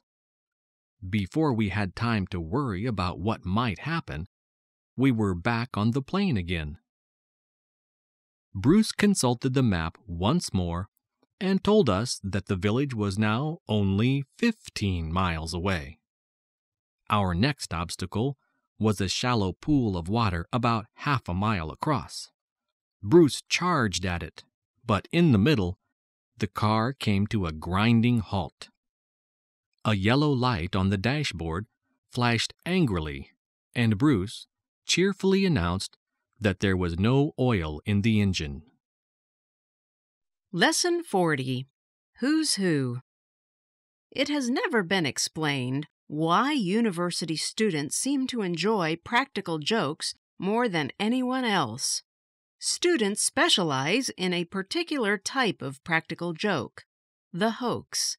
Inviting the fire brigade to put out a non-existent fire is a crude form of deception which no self-respecting student would ever indulge in. Students often create amusing situations which are funny to everyone except the victims. When a student recently saw 2 workmen using a pneumatic drill outside his university, he immediately telephoned the police and informed them that 2 students dressed up as workmen were tearing up the road with a pneumatic drill. As soon as he had hung up, he went over to the workmen and told them that if a policeman ordered them to go away, they were not to take him seriously. He added that a student had dressed up as a policeman and was playing all sorts of silly jokes on people. Both the police and the workmen were grateful to the student for this piece of advance information. The student hid in an archway nearby where he could watch and hear everything that went on. Sure enough, a policeman arrived on the scene and politely asked the workmen to go away. When he received a very rude reply from one of the workmen, he threatened to remove them by force. The workmen told him to do as he pleased, and the policeman telephoned for help. Shortly afterwards, 4 more policemen arrived and remonstrated with the workmen. As the men refused to stop working, the police attempted to seize the pneumatic drill. The workmen struggled fiercely, and one of them lost his temper. He threatened to call the police. At this, the police pointed out ironically that this would hardly be necessary, as the men were already under arrest. Pretending to speak seriously, one of the workmen asked if he might make a telephone call before being taken to the station. Permission was granted, and a policeman accompanied him to a payphone. Only when he saw that the man was actually telephoning the police did he realize that they had all been the victims of a hoax. Lesson 41. Illusions of Pastoral Peace. The quiet life of the country has never appealed to me. City-born and city-bred, I have always regarded the country as something you look at through a train window or something you occasionally visit during the weekend. Most of my friends live in the city, yet they always go into raptures at the mere mention of the country. Though they extol the virtues of the peaceful life, only one of them has ever gone to live in the country, and he was back in town within 6 months. Even he still lives under the illusion that country life is somehow superior to town life. He is forever talking about the friendly people, the clean atmosphere, the closeness to nature, and the gentle pace of living. Nothing can be compared, he maintains, with the first cock crow, the twittering of birds at dawn, the sight of the rising sun glinting on the trees and pastures. This idyllic pastoral scene is only part of the picture. My friend fails to mention the long and friendless winter evenings in front of the TV, virtually the only form of entertainment. He says nothing about the poor selection of goods in the shops, or about those unfortunate people who have to travel from the country to the city every day to get to work. Why people are prepared to tolerate a 4-hour journey each day for the dubious privilege of living in the country is beyond me. They could be saved so much misery and expense if they chose to live in the city where they rightly belong. If you can do without the few pastoral pleasures of the country, you will find the city can provide you with the best that life can offer. You never have to travel miles to see your friends. They invariably live nearby and are always available for an informal chat or an evening's entertainment. Some of my acquaintances in the country come up to town once or twice a year to visit the theater as a special treat.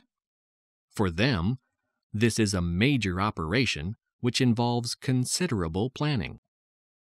As the play draws to its close, they wonder whether they will ever catch that last train home.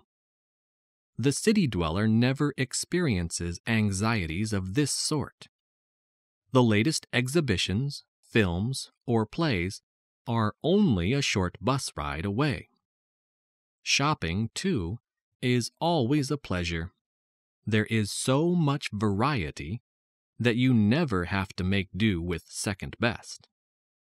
Country people run wild when they go shopping in the city and stagger home loaded with as many of the exotic items as they can carry. Nor is the city without its moments of beauty. There is something comforting about the warm glow shed by advertisements on cold, wet winter nights. few things could be more impressive than the peace that descends on deserted city streets at weekends when the thousands that travel to work every day are tucked away in their homes in the country. It has always been a mystery to me why city dwellers, who appreciate all these things, obstinately pretend that they would prefer to live in the country. Lesson 42. Modern Cavemen. Cave exploration, or potholing as it has come to be known, is a relatively new sport. Perhaps it is the desire for solitude or the chance of making an unexpected discovery that lures people down to the depths of the earth. It is impossible to give a satisfactory explanation for a potholer's motives. For him, caves have the same peculiar fascination which high mountains have for the climber. They arouse instincts which can only be dimly understood. Exploring really deep caves is not a task for the Sunday afternoon rambler. Such undertakings require the precise planning and foresight of military operations. It can take as long as 8 days to rig up rope ladders and to establish supply bases before a descent can be made into a very deep cave. Precautions of this sort are necessary, for it is impossible to foretell the exact nature of the difficulties which will confront the potholer.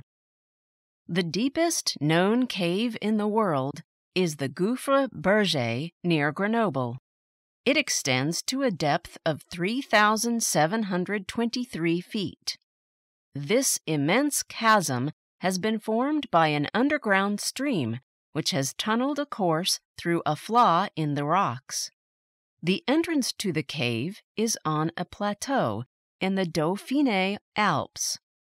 As it is only 6 feet across, it is barely noticeable. The cave might never have been discovered had not the entrance been spotted by the distinguished French potholer Berger. Since its discovery, it has become a sort of potholer's Everest. Though a number of descents have been made, much of it still remains to be explored. A team of potholers recently went down the Gouffre Berger. After entering the narrow gap on the plateau, they climbed down the steep sides of the cave until they came to a narrow corridor. They had to edge their way along this, sometimes wading across shallow streams or swimming across deep pools. Suddenly they came to a waterfall which dropped into an underground lake at the bottom of the cave. They plunged into the lake, and after loading their gear on an inflatable rubber dinghy, let the current carry them to the other side. To protect themselves from the icy water, they had to wear special rubber suits.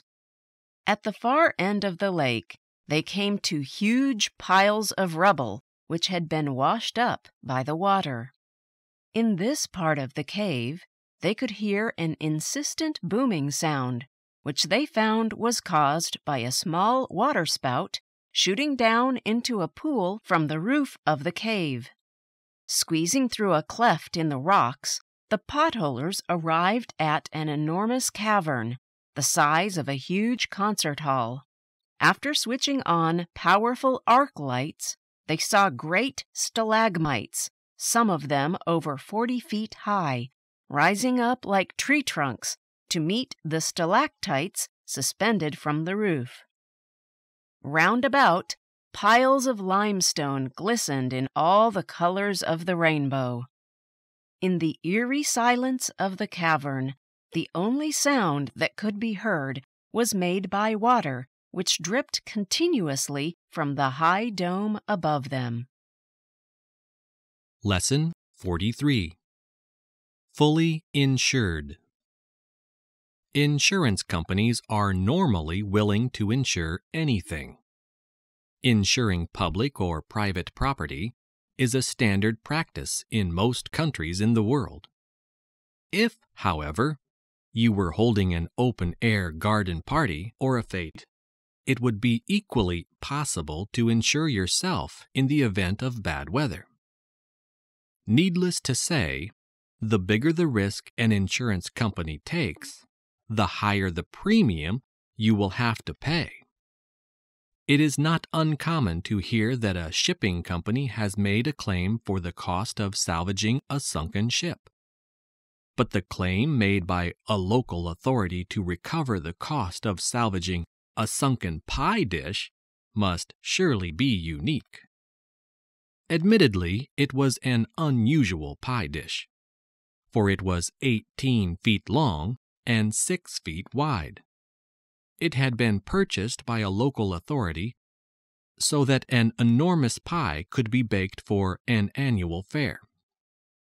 The pie committee decided that the best way to transport the dish would be by canal, so they insured it for the trip. Shortly after it was launched, the pie committee went to a local inn to celebrate.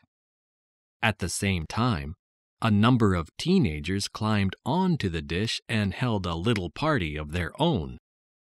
Dancing proved to be more than the dish could bear, for during the party it capsized and sank in 7 feet of water. The pie committee telephoned a local garage owner who arrived in a recovery truck to salvage the pie dish. Shivering in their wet clothes, the teenagers looked on while 3 men dived repeatedly into the water to locate the dish. They had little difficulty in finding it, but hauling it out of the water proved to be a serious problem. The sides of the dish were so smooth that it was almost impossible to attach hawsers and chains to the rim without damaging it. Eventually, chains were fixed to one end of the dish, and a powerful winch was put into operation. The dish rose to the surface and was gently drawn towards the canal bank. For one agonizing moment, the dish was perched precariously on the bank of the canal, but it suddenly overbalanced and slid back into the water. The men were now obliged to try once more. This time, they fixed heavy metal clamps to both sides of the dish so that they could fasten the chains. The dish now had to be lifted vertically because one edge was resting against the side of the canal. The winch was again put into operation, and one of the men started up the truck. Several minutes later, the dish was successfully hauled above the surface of the water. Water streamed in torrents over its sides with such force that it set up a huge wave in the canal. There was danger that the wave would rebound off the other side of the bank and send the dish plunging into the water again. By working at tremendous speed, the men managed to get the dish onto dry land before the wave returned. Lesson 44. Speed and Comfort. People traveling long distances frequently have to decide whether they would prefer to go by land, sea, or air. Hardly anyone can positively enjoy sitting in a train for more than a few hours. Train compartments soon get cramped and stuffy. It is almost impossible to take your mind off the journey. Reading is only a partial solution, for the monotonous rhythm of the wheels clicking on the rails soon lulls you to sleep. During the day, sleep comes in snatches. At night, when you really wish to go to sleep, you rarely manage to do so. If you are lucky enough to get a sleeper, you spend half the night staring at the small blue light in the ceiling or fumbling to find your ticket for inspection. Inevitably, you arrive at your destination almost exhausted. Long car journeys are even less pleasant, for it is quite impossible even to read. On motorways, you can, at least, travel fairly safely at high speeds, but more often than not, the greater part of the journey is spent on roads with few service stations and too much traffic. By comparison, ferry trips or cruises offer a great variety of civilized comforts. You can stretch your legs on the spacious decks, play games, meet interesting people, and enjoy good food. Always assuming, of course, that the sea is calm. If it is not, and you are likely to get seasick, no form of transport could be worse. Even if you travel in ideal weather, sea journeys take a long time. Relatively few people are prepared to sacrifice holiday time for the pleasure of traveling by sea. Airplanes have the reputation of being dangerous, and even hardened travelers are intimidated by them. They also have the disadvantage of being an expensive form of transport, but nothing can match them for speed and comfort. Traveling at a height of 30,000 feet, far above the clouds, and at over 500 miles an hour is an exhilarating experience. You do not have to devise ways of taking your mind off the journey, for an airplane gets you to your destination rapidly. For a few hours, you settle back in a deep armchair to enjoy the flight. The real escapist can watch a film and sip champagne on some services. But even when such refinements are not available, there is plenty to keep you occupied. An airplane offers you an unusual and breathtaking view of the world. You soar effortlessly over high mountains and deep valleys. You really see the shape of the land.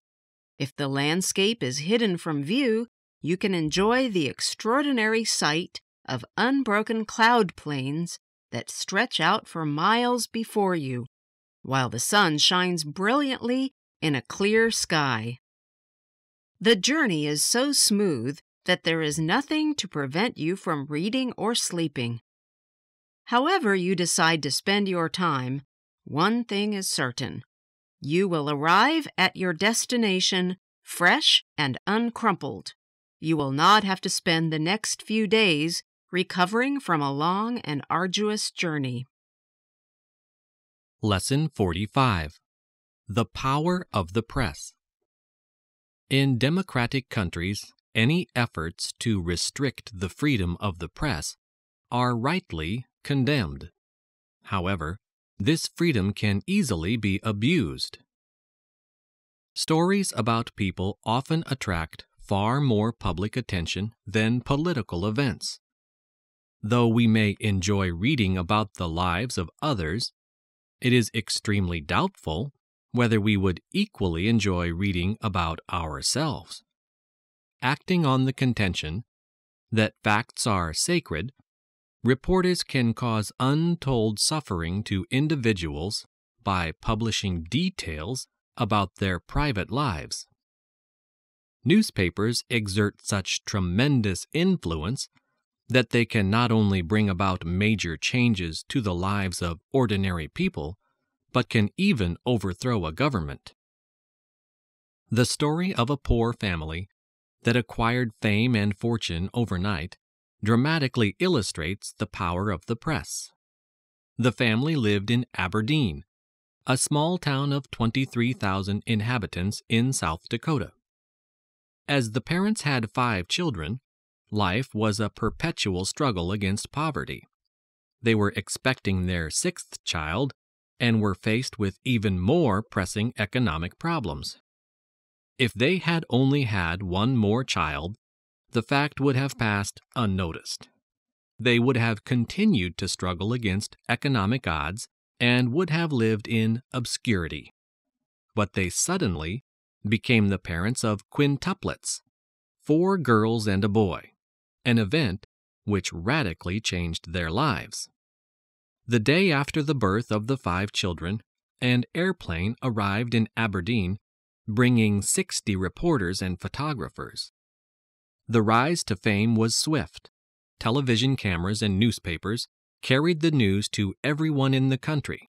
Newspapers and magazines offered the family huge sums for the exclusive rights to publish stories and photographs. Gifts poured in not only from unknown people, but from baby food and soap manufacturers who wished to advertise their products. The old farmhouse the family lived in was to be replaced by a new $500,000 home. Reporters kept pressing for interviews, so lawyers had to be employed to act as spokesmen for the family at press conferences. While the 5 babies were still quietly sleeping in oxygen tents in a hospital nursery, their parents were paying the price for fame. It would never again be possible for them to lead normal lives. They had become the victims of commercialization, for their names had acquired a market value. Instead of being 5 new family members, these children had immediately become a commodity. Lesson 46. Do it yourself. So great is our passion for doing things for ourselves that we are becoming increasingly less dependent on specialized labor. No one can plead ignorance of a subject any longer, for there are countless do-it-yourself publications. Armed with the right tools and materials, newlyweds gaily embark on the task of decorating their own homes. Men, particularly, spend hours of their leisure time installing their own fireplaces, laying out their own gardens, building garages, and making furniture. Some really keen enthusiasts go so far as to build their own computers. Shops cater for the do-it-yourself craze not only by running special advisory services for novices, but by offering consumers bits and pieces which they can assemble at home. Such things provide an excellent outlet for pent-up creative energy, but unfortunately, not all of us are born handymen. Some wives tend to believe that their husbands are infinitely resourceful and can fix anything. Even men who can hardly drive a nail in straight are supposed to be born electricians, carpenters, plumbers, and mechanics.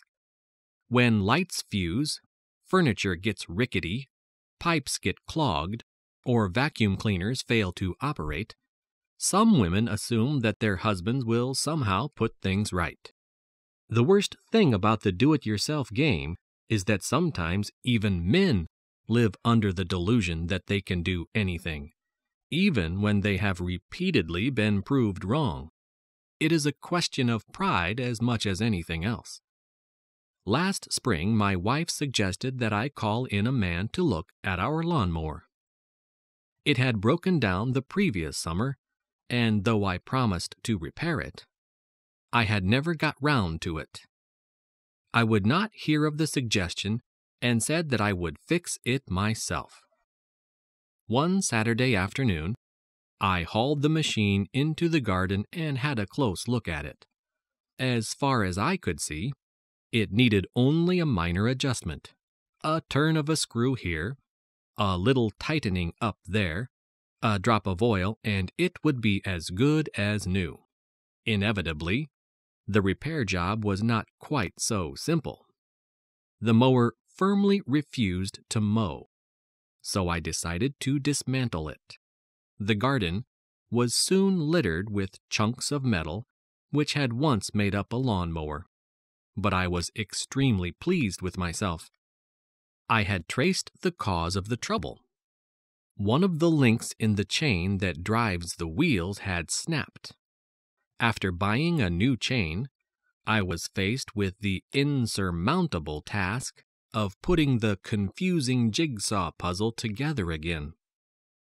I was not surprised to find that the machine still refused to work after I had reassembled it, for the simple reason that I was left with several curiously shaped bits of metal which did not seem to fit anywhere. I gave up in despair. The weeks passed and the grass grew. When my wife nagged me to do something about it, I told her that either I would have to buy a new mower or let the grass grow. Needless to say, our house is now surrounded by a jungle. Buried somewhere in deep grass, there is a rusting lawnmower which I have promised to repair one day. Lesson 47. Too high a price? Pollution is the price we pay for an overpopulated, over-industrialized planet. When you come to think about it, there are only 4 ways you can deal with rubbish. Dump it, burn it, turn it into something you can use again, attempt to produce less of it. We keep trying all 4 methods, but the sheer volume of rubbish we produce worldwide threatens to overwhelm us. Rubbish, however, is only part of the problem of polluting our planet. The need to produce ever-increasing quantities of cheap food leads to a different kind of pollution. Industrialized farming methods produce cheap meat products, beef, pork, and chicken. The use of pesticides and fertilizers produces cheap grain and vegetables. The price we pay for cheap food may be already too high. Mad cow disease, BSE, in cattle, salmonella in chicken and eggs, and listeria in dairy products. And if you think you'll abandon meat and become a vegetarian, you have the choice of very expensive, organically grown vegetables or a steady diet of pesticides every time you think you're eating fresh salads and vegetables, or just having an innocent glass of water. However, there is an even more insidious kind of pollution that particularly affects urban areas and invades our daily lives, and that is noise. Burglar alarms going off at any time of the day or night serve only to annoy passers-by and actually assist burglars to burgle. Car alarms constantly scream at us in the street and are a source of profound irritation. A recent survey of the effects of noise revealed, surprisingly, that dogs barking incessantly in the night rated the highest form of noise pollution on a scale ranging from 1 to 7. The survey revealed a large number of sources of noise that we really dislike. Lawnmowers whining on a summer's day, late-night parties in apartment blocks, noisy neighbors, vehicles of all kinds, especially large container trucks thundering through quiet villages, planes and helicopters flying overhead, large radios carried round in public places and played at maximum volume.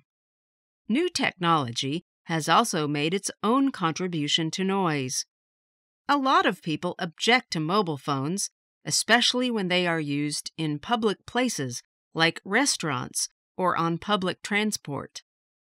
Loud conversations on mobile phones invade our thoughts or interrupt the pleasure of meeting friends for a quiet chat. The Noise Pollution Survey revealed a rather surprising and possibly amusing old-fashioned source of noise. It turned out to be snoring. Men were found to be the worst offenders. It was revealed that 20% of men in their mid-30s snore. This figure rises to a staggering 60% of men in their 60s. Against these figures, it was found that only 5% of women snore regularly, while the rest are constantly woken or kept awake by their trumpeting partners. Whatever the source of noise, one thing is certain. Silence, it seems, has become a golden memory. Lesson 48. The Silent Village. In this much-traveled world, there are still thousands of places which are inaccessible to tourists. We always assume that villagers in remote places are friendly and hospitable. but people who are cut off not only from foreign tourists, but even from their own countrymen can be hostile to travelers. Visits to really remote villages are seldom enjoyable, as my wife and I discovered during a tour through the Balkans. We had spent several days in a small town and visited a number of old churches in the vicinity. These attracted many visitors, for they were not only of great architectural interest, but contained a large number of beautifully preserved frescoes as well. On the day before our departure, several busloads of tourists descended on the town. This was more than we could bear, so we decided to spend our last day exploring the countryside. Taking a path which led out of the town, we crossed a few fields until we came to a dense wood. We expected the path to end abruptly, but we found that it traced its way through the trees. We tramped through the wood for over 2 hours until we arrived at a deep stream. We could see that the path continued on the other side, but we had no idea how we could get across the stream. Suddenly, my wife spotted a boat moored to the bank. In it, there was a boatman fast asleep. We gently woke him up and asked him to ferry us to the other side. Though he was reluctant to do so at first, we eventually persuaded him to take us. The path led to a tiny village perched on the steep sides of a mountain. The place consisted of a straggling, unmade road, which was lined on either side by small houses. Even under a clear blue sky, the village looked forbidding, as all the houses were built of gray mud bricks. The village seemed deserted, the only sign of life being an ugly-looking black goat on a short length of rope tied to a tree in a field nearby. Sitting down on a dilapidated wooden fence near the field, we opened a couple of tins of sardines and had a picnic lunch. All at once, I noticed that my wife seemed to be filled with alarm. Looking up, I saw that we were surrounded by children in rags who were looking at us silently as we ate. We offered them food and spoke to them kindly, but they remained motionless. I concluded that they were simply shy of strangers. When we later walked down the main street of the village, we were followed by a silent procession of children. The village, which had seemed deserted, immediately came to life. Faces appeared at windows. Men in shirt sleeves stood outside their houses and glared at us. Old women in black shawls peered at us from doorways. The most frightening thing of all was that not a sound could be heard. There was no doubt that we were unwelcome visitors. We needed no further warning. Turning back down the main street, we quickened our pace and made our way rapidly towards the stream, where we hoped the boatman was waiting. Lesson 49. The Ideal Servant. It is a good thing my Aunt Harriet died years ago. If she were alive today, she would not be able to air her views on her favorite topic of conversation, domestic servants.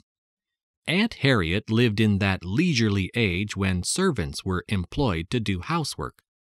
She had a huge, rambling country house called The Gables. She was sentimentally attached to this house, for even though it was far too big for her needs, she persisted in living there long after her husband's death.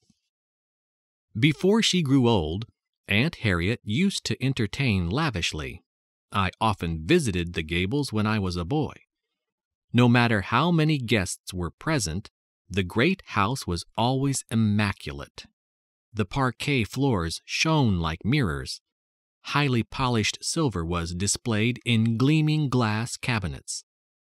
Even my uncle's huge collection of books was kept miraculously free from dust. Aunt Harriet presided over an invisible army of servants that continuously scrubbed, cleaned, and polished. She always referred to them as the shifting population, for they came and went with such frequency that I never even got a chance to learn their names. Though my aunt pursued what was, in those days, an enlightened policy, in that she never allowed her domestic staff to work more than 8 hours a day, she was extremely difficult to please. While she always criticized the fickleness of human nature, she carried on an unrelenting search for the ideal servant to the end of her days, even after she had been sadly disillusioned by Bessie. Bessie worked for Aunt Harriet for 3 years. During that time, she so gained my aunt's confidence that she was put in charge of the domestic staff. Aunt Harriet could not find words to praise Bessie's industriousness and efficiency. In addition to all her other qualifications, Bessie was an expert cook. She acted the role of the perfect servant for 3 years before Aunt Harriet discovered her little weakness. After being absent from the Gables for a week, my aunt unexpectedly returned one afternoon with a party of guests and instructed Bessie to prepare dinner. Not only was the meal well below the usual standard, but Bessie seemed unable to walk steadily. She bumped into the furniture and kept mumbling about the guests. When she came in with the last course, a huge pudding, she tripped on the carpet and the pudding went flying through the air, narrowly missed my aunt, and crashed on the dining table with considerable force. Though this caused great mirth among the guests, Aunt Harriet was horrified. She reluctantly came to the conclusion that Bessie was drunk. The guests had, of course, realized this from the moment Bessie opened the door for them, and, long before the final catastrophe, had had a difficult time trying to conceal their amusement. The poor girl was dismissed instantly. After her departure, Aunt Harriet discovered that there were piles of empty wine bottles of all shapes and sizes neatly stacked in what had once been Bessie's wardrobe. They had mysteriously found their way there from the wine cellar. Lesson 50. New Year Resolutions. The new year is a time for resolutions. Mentally, at least, most of us could compile formidable lists of do's and don'ts. The same old favorites recur year in, year out, with monotonous regularity. We resolve to get up earlier each morning, eat less, find more time to play with the children, do 1,001 jobs about the house, be nice to people we don't like, drive carefully, and take the dog for a walk every day. Past experience has taught us that certain accomplishments are beyond attainment. If we remain inveterate smokers, it is only because we have so often experienced the frustration that results from failure. Most of us fail in our efforts at self-improvement because our schemes are too ambitious and we never have time to carry them out. We also make the fundamental error of announcing our resolutions to everybody so that we look even more foolish when we slip back into our bad old ways. Aware of these pitfalls, this year I attempted to keep my resolutions to myself. I limited myself to 2 modest ambitions: to do physical exercises every morning and to read more of an evening. An all-night party on New Year's Eve provided me with a good excuse for not carrying out either of these new resolutions on the first day of the year, but on the second, I applied myself assiduously to the task. The daily exercises lasted only 11 minutes, and I proposed to do them early in the morning before anyone had got up. The self-discipline required to drag myself out of bed 11 minutes earlier than usual was considerable. Nevertheless, I managed to creep down into the living room for 2 days before anyone found me out. After jumping about on the carpet and twisting the human frame into uncomfortable positions, I sat down at the breakfast table in an exhausted condition. It was this that betrayed me. The next morning, the whole family trooped in to watch the performance. That was really unsettling, but I fended off the taunts and jibes of the family good-humoredly, and soon everybody got used to the idea. However, my enthusiasm waned. The time I spent at exercises gradually diminished. Little by little, the 11 minutes fell to 0. By January 10th, I was back to where I had started from. I argued that if I spent less time exhausting myself at exercises in the morning, I would keep my mind fresh for reading when I got home from work. Resisting the hypnotizing effect of television, I sat in my room for a few evenings with my eyes glued to a book. One night, however, feeling cold and lonely, I went downstairs and sat in front of the television pretending to read. That proved to be my undoing, for I soon got back to my old bad habit of dozing off in front of the screen. I still haven't given up my resolution to do more reading. In fact, I have just bought a book entitled How to Read 1,000 Words a Minute. Perhaps it will solve my problem, but I just haven't had time to read it. Lesson 51. Predicting the Future. Predicting the future is notoriously difficult. Who could have imagined, in the mid-1970s, for example, that by the end of the 20th century, computers would be as common in people's homes as TV sets? In the 1970s, computers were common enough, but only in big business, government departments, and large organizations. These were the so-called mainframe machines. Mainframe computers were very large indeed, often occupying whole air-conditioned rooms, employing full-time technicians, and run on specially written software. Though these large machines still exist, many of their functions have been taken over by small, powerful personal computers, commonly known as PCs. In 1975, a primitive machine called the Altair was launched in the USA. It can properly be described as the first home computer, and it pointed the way to the future. This was followed, at the end of the 1970s, by a machine called an Apple. In the early 1980s, the computer giant IBM produced the world's first personal computer. This ran on an operating system called DOS, produced by a then-small company named Microsoft. The IBM personal computer was widely copied. From those humble beginnings, we have seen the development of the user-friendly home computers and multimedia machines which are in common use today.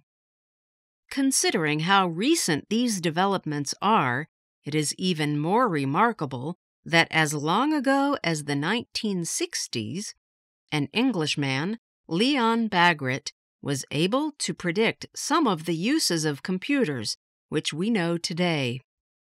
Bagrit dismissed the idea that computers would learn to think for themselves and would rule the world, which people liked to believe in those days. Bagrit foresaw a time when computers would be small enough to hold in the hand, when they would be capable of providing information about traffic jams and suggesting alternative routes, when they would be used in hospitals to help doctors to diagnose illnesses, when they would relieve office workers and accountants of dull, repetitive clerical work. all these computer uses have become commonplace. Of course, Leon Bagrat could not possibly have foreseen the development of the Internet, the worldwide system that enables us to communicate instantly with anyone in any part of the world by using computers linked to telephone networks. Nor could he have foreseen how we could use the Internet to obtain information on every known subject so we can read it on a screen in our homes and even print it as well if we want to. Computers have become smaller and smaller, more and more powerful, and cheaper. This is what makes Leon Bagrat's predictions particularly remarkable. If he, or someone like him, were alive today, he might be able to tell us what to expect in the next 50 years. Lesson 52. Mud is mud. My cousin, Harry, keeps a large, curiously shaped bottle on permanent display in his study. Despite the fact that the bottle is tinted a delicate shade of green, an observant visitor would soon notice that it is filled with what looks like a thick, grayish substance. If you were to ask Harry what was in the bottle, he would tell you that it contained perfumed mud. If you expressed doubt or surprise, he would immediately invite you to smell it and then to rub some into your skin. This brief experiment would dispel any further doubts you might have. The bottle really does contain perfumed mud. How Harry came into the possession of this outlandish stuff makes an interesting story which he is fond of relating. Furthermore, the acquisition of this bottle cured him of a bad habit he had been developing for years. Harry used to consider it a great joke to go into expensive cosmetic shops and make outrageous requests for goods that do not exist. He would invent fanciful names on the spot. On entering a shop, he would ask for a new perfume called Scented Shadow, or for insoluble bath cubes. If a shop assistant told him she had not heard of it, he would pretend to be considerably put out. He loved to be told that one of his imaginary products was temporarily out of stock, and he would faithfully promise to call again at some future date. But of course he never did. How Harry managed to keep a straight face during these performances is quite beyond me. Harry does not need to be prompted to explain how he bought his precious bottle of mud. One day, he went to an exclusive shop in London and asked for myrolite. The shop assistant looked puzzled, and Harry repeated the word, slowly stressing each syllable. When the woman shook her head in bewilderment, Harry went on to explain that myrolite was a hard, amber-like substance which could be used to remove freckles. This explanation evidently conveyed something to the woman, who searched shelf after shelf. She produced all sorts of weird concoctions, but none of them met with Harry's requirements. When Harry put on his act of being mildly annoyed, the assistant promised to order some for him. Intoxicated by his success, Harry then asked for perfumed mud. He expected the assistant to look at him in blank astonishment. However, it was his turn to be surprised, for the woman's eyes immediately lit up and she fetched several bottles which she placed on the counter for Harry to inspect. For once, Harry had to admit defeat. He picked up what seemed to be the smallest bottle and discreetly asked the price. He was glad to get away with a mere 20 pounds, and he beat a hasty retreat, clutching the precious bottle under his arm. From then on, Harry decided that this little game he had invented might prove to be expensive. The curious bottle, which now adorns the bookcase in his study, was his first and last purchase of rare cosmetics. Lesson 53. in the public interest. The Scandinavian countries are much admired all over the world for their enlightened social policies. Sweden has evolved an excellent system for protecting the individual citizen from high-handed or incompetent public officers. The system has worked so well that it has been adopted in other countries too. The Swedes were the first to recognize that public officials like civil servants, police officers, health inspectors, or tax collectors can make mistakes or act overzealously in the belief that they are serving the public. As long ago as 1809, the Swedish Parliament introduced a scheme to safeguard the interest of the individual. A parliamentary committee representing all political parties appoints a person who is suitably qualified to investigate private grievances against the state. The official title of the person is Justite Ombudsman, but the Swedes commonly referred to him as the JO or Ombudsman. The Ombudsman is not subject to political pressure. He investigates complaints, large and small, that come to him from all levels of society. As complaints must be made in writing, the Ombudsman receives an average of 1,200 letters a year. He has 8 lawyer assistants to help him, and he examines every single letter in detail. There is nothing secretive about the Ombudsman's work, for his correspondence is open to public inspection. If a citizen's complaint is justified, the Ombudsman will act on his behalf. The action he takes varies according to the nature of the complaint. He may gently reprimand an official or even suggest to Parliament that a law be altered. The following case is a typical example of the Ombudsman's work.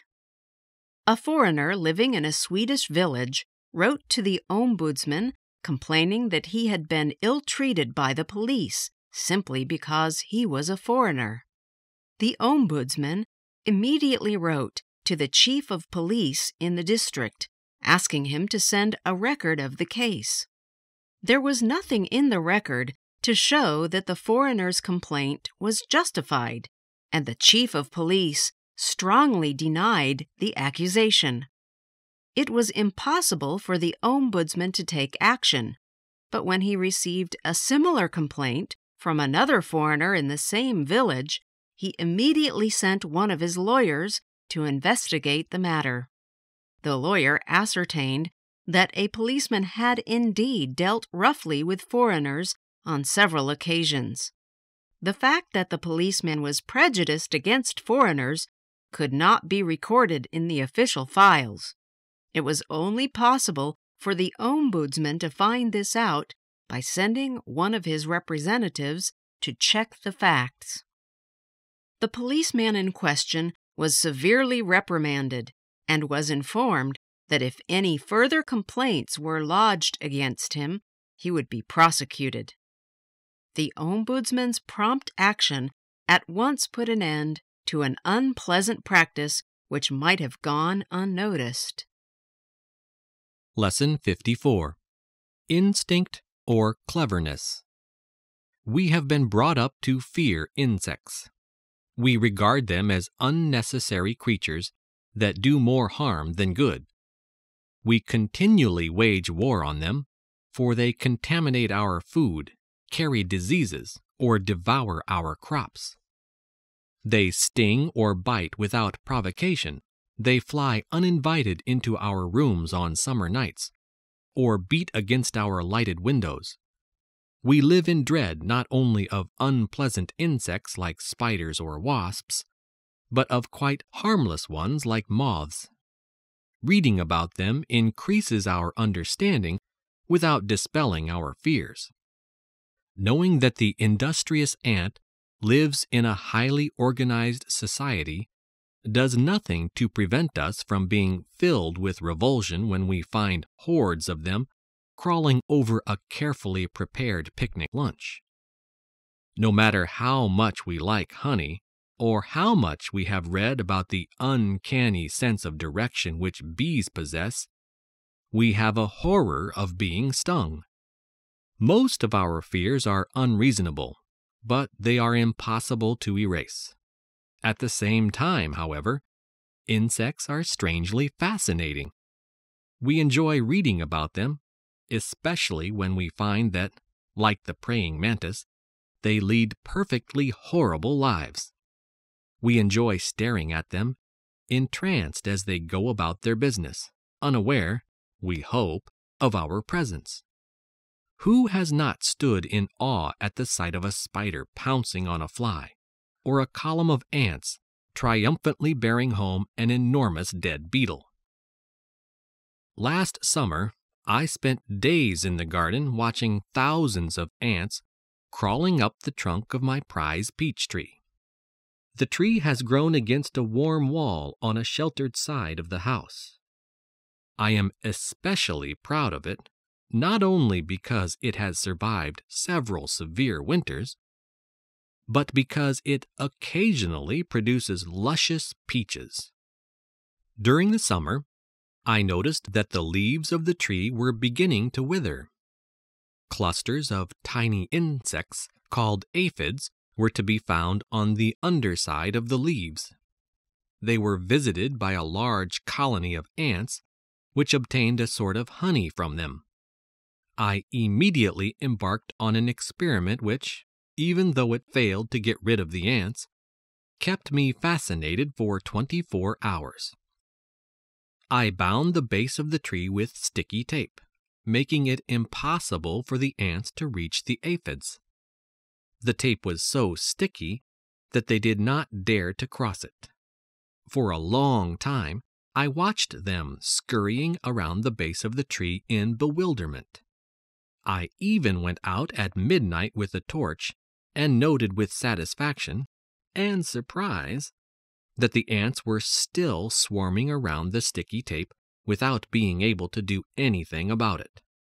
I got up early next morning, hoping to find that the ants had given up in despair. Instead, I saw that they had discovered a new route. They were climbing up the wall of the house and then onto the leaves of the tree. I realized sadly that I had been completely defeated by their ingenuity. The ants had been quick to find an answer to my thoroughly unscientific methods. Lesson 55. From the Earth. Greetings. Recent developments in astronomy have made it possible to detect planets in our own Milky Way and in other galaxies. This is a major achievement because, in relative terms, planets are very small and do not emit light. Finding planets is proving hard enough, but finding life on them will prove infinitely more difficult. The first question to answer is whether a planet can actually support life. In our own solar system, for example, Venus is far too hot and Mars is far too cold to support life. Only the Earth provides ideal conditions, and even here it has taken more than 4 billion years for plant and animal life to evolve. Whether a planet can support life depends on the size and brightness of its star, that is, its sun. Imagine a star up to 20 times larger, brighter, and hotter than our own sun. A planet would have to be a very long way from it to be capable of supporting life. Alternatively, if the star were small, the life-supporting planet would have to have a close orbit round it and also provide the perfect conditions for life forms to develop. But how would we find such a planet? At present, there is no telescope in existence that is capable of detecting the presence of life. The development of such a telescope will be one of the great astronomical projects of the 21st century. It is impossible to look for life on another planet using Earth-based telescopes. Our own warm atmosphere and the heat generated by the telescope would make it impossible to detect objects as small as planets. Even a telescope in orbit round the Earth, like the very successful Hubble telescope, would not be suitable because of the dust particles in our solar system. A telescope would have to be as far away as the planet Jupiter to look for life in outer space, because the dust becomes thinner the further we travel towards the outer edges of our own solar system.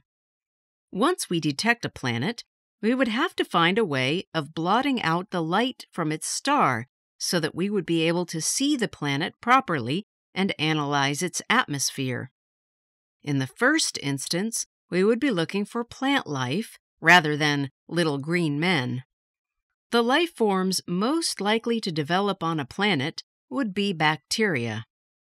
It is bacteria that have generated the oxygen we breathe on Earth. For most of the Earth's history, they have been the only form of life on our planet. As Earth dwellers, we always cherish the hope that we will be visited by little green men and that we will be able to communicate with them. But this hope is always in the realms of science fiction. If we were able to discover lowly forms of life like bacteria on another planet, it would completely change our view of ourselves. As Daniel Golden of NASA observed, finding life elsewhere would change everything. No human endeavor or thought would be unchanged by it. Lesson 56. Our Neighbor, the River.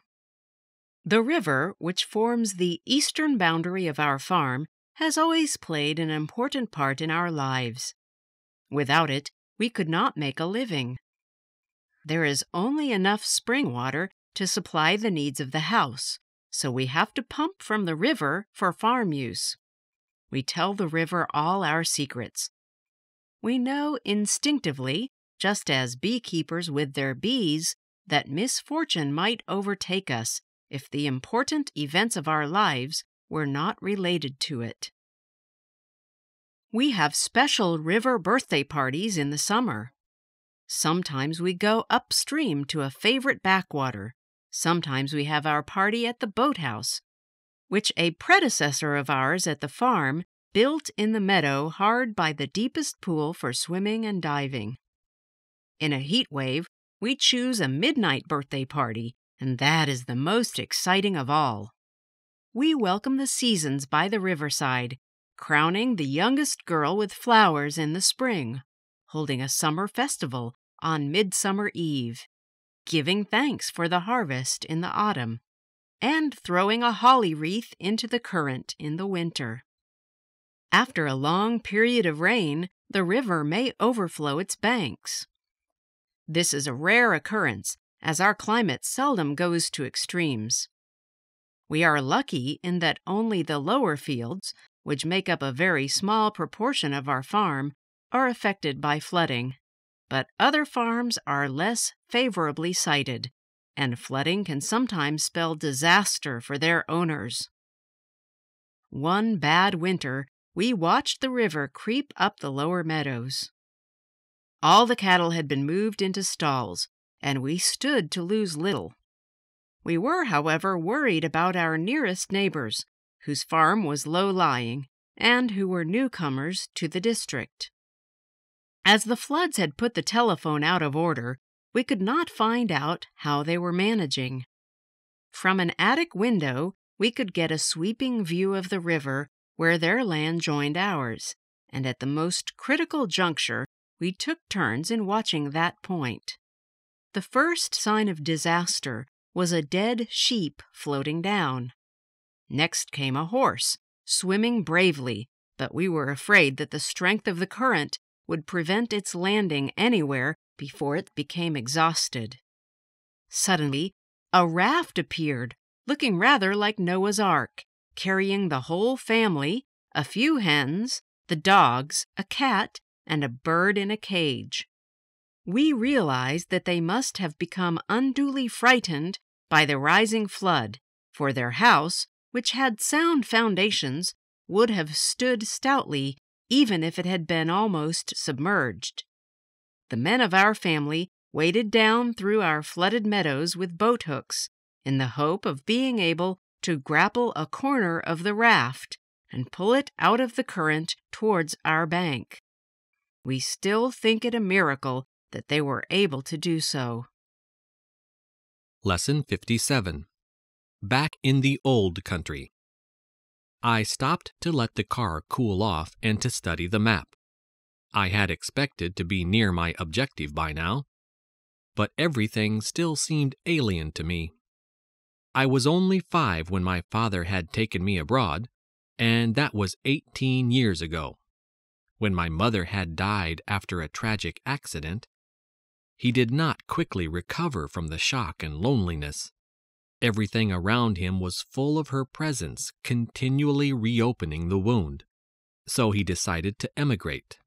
In the new country, he became absorbed in making a new life for the two of us, so that he gradually ceased to grieve. He did not marry again, and I was brought up without a woman's care. But I lacked for nothing, for he was both father and mother to me. He always meant to go back one day, but not to stay. His roots and mine had become too firmly embedded in the new land. But he wanted to see the old folk again and to visit my mother's grave. He became mortally ill a few months before we had planned to go, and, when he knew that he was dying, he made me promise to go on my own. I hired a car the day after landing and bought a comprehensive book of maps, which I found most helpful on the cross-country journey, but which I did not think I should need on the last stage. It was not that I actually remembered anything at all, but my father had described over and over again what we should see at every milestone after leaving the nearest town, so that I was positive I should recognize it as familiar territory. Well, I had been wrong, for I was now lost. I looked at the map and then at the mileometer. I had come 10 miles since leaving the town, and at this point, according to my father, I should be looking at farms and cottages in a valley, with the spire of the church of our village showing in the far distance. I could see no valley, no farms, no cottages, and no church spire, only a lake. I decided that I must have taken a wrong turning somewhere. So I drove back to the town and began to retrace the route, taking frequent glances at the map. I landed up at the same corner. The curious thing was that the lake was not marked on the map. I felt as if I had stumbled into a nightmare country, as you sometimes do in dreams. And, as in a nightmare, there was nobody in sight to help me. Fortunately for me, as I was wondering what to do next, there appeared on the horizon a man on horseback, riding in my direction. I waited till he came near, then I asked him the way to our old village.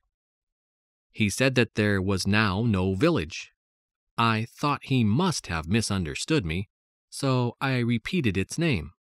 This time he pointed to the lake. The village no longer existed because it had been submerged, and all the valley too. The lake was not a natural one, but a man-made reservoir. Lesson 58. A Spot of Bother. The old lady was glad to be back at the block of flats where she lived. Her shopping had tired her, and her basket had grown heavier with every step of the way home.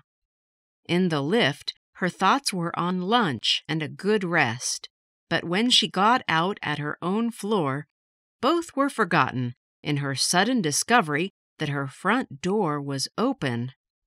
She was thinking that she must reprimand her home help the next morning for such a monstrous piece of negligence, when she remembered that she had gone shopping after the home help had left, and she knew that she had turned both keys in their locks.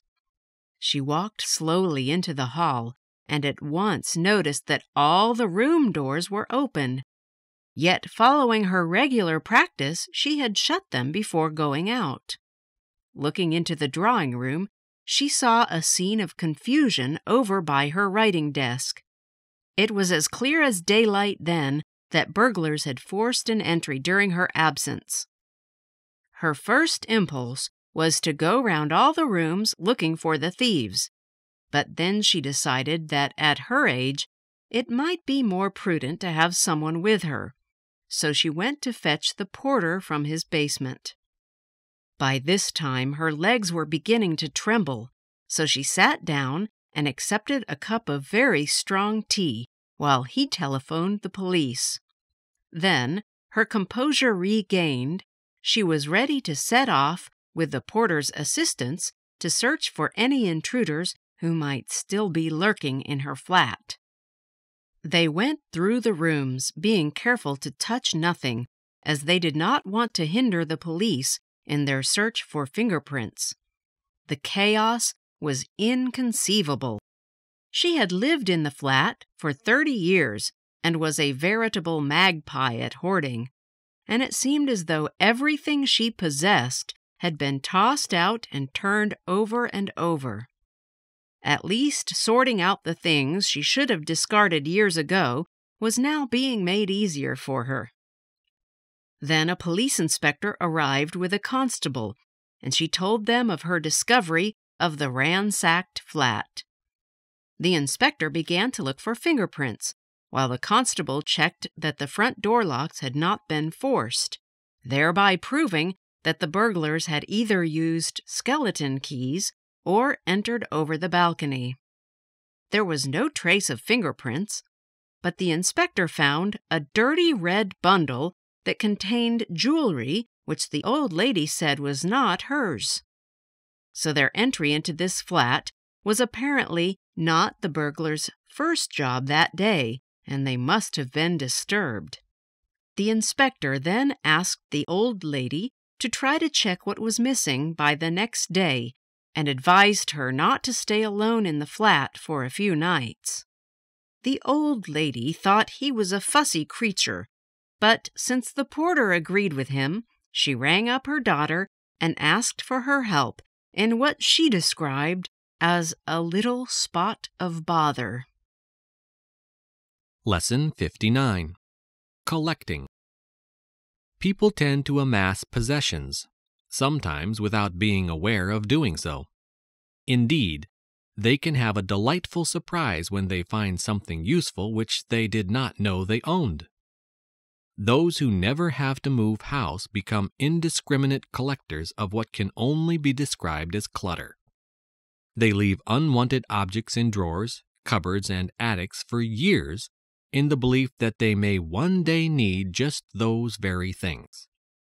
As they grow old, people also accumulate belongings for two other reasons: lack of physical and mental energy, both of which are essential in turning out and throwing away, and sentiment. Things owned for a long time are full of associations with the past, perhaps with relatives who are dead, and so they gradually acquire a value beyond their true worth. Some things are collected deliberately in the home in an attempt to avoid waste. Among these I would list string and brown paper, kept by thrifty people when a parcel has been opened, to save buying these two requisites. Collecting small items can easily become a mania. I know someone who always cuts sketches out from newspapers of model clothes that she would like to buy if she had the money. As she is not rich, the chances that she will ever be able to afford such purchases are remote. But she is never sufficiently strong-minded to be able to stop the practice. It is a harmless habit, but it litters up her desk to such an extent that every time she opens it, loose bits of paper fall out in every direction. Collecting as a serious hobby is quite different and has many advantages. It provides relaxation for leisure hours, as just looking at one's treasures is always a joy. One does not have to go outside for amusement, since the collection is housed at home. Whatever it consists of, stamps, records, first editions of books, china, glass, antique furniture, pictures, model cars, stuffed birds, toy animals. There is always something to do in connection with it. From finding the right place for the latest edition to verifying facts in reference books. This hobby educates one not only in the chosen subject, but also in general matters which have some bearing on it. There are also other benefits. One wants to meet like-minded collectors, to get advice, to compare notes, to exchange articles, to show off the latest find. So one's circle of friends grows. Soon the hobby leads to travel, perhaps to a meeting in another town. Possibly a trip abroad in search of a rare specimen, for collectors are not confined to any one country.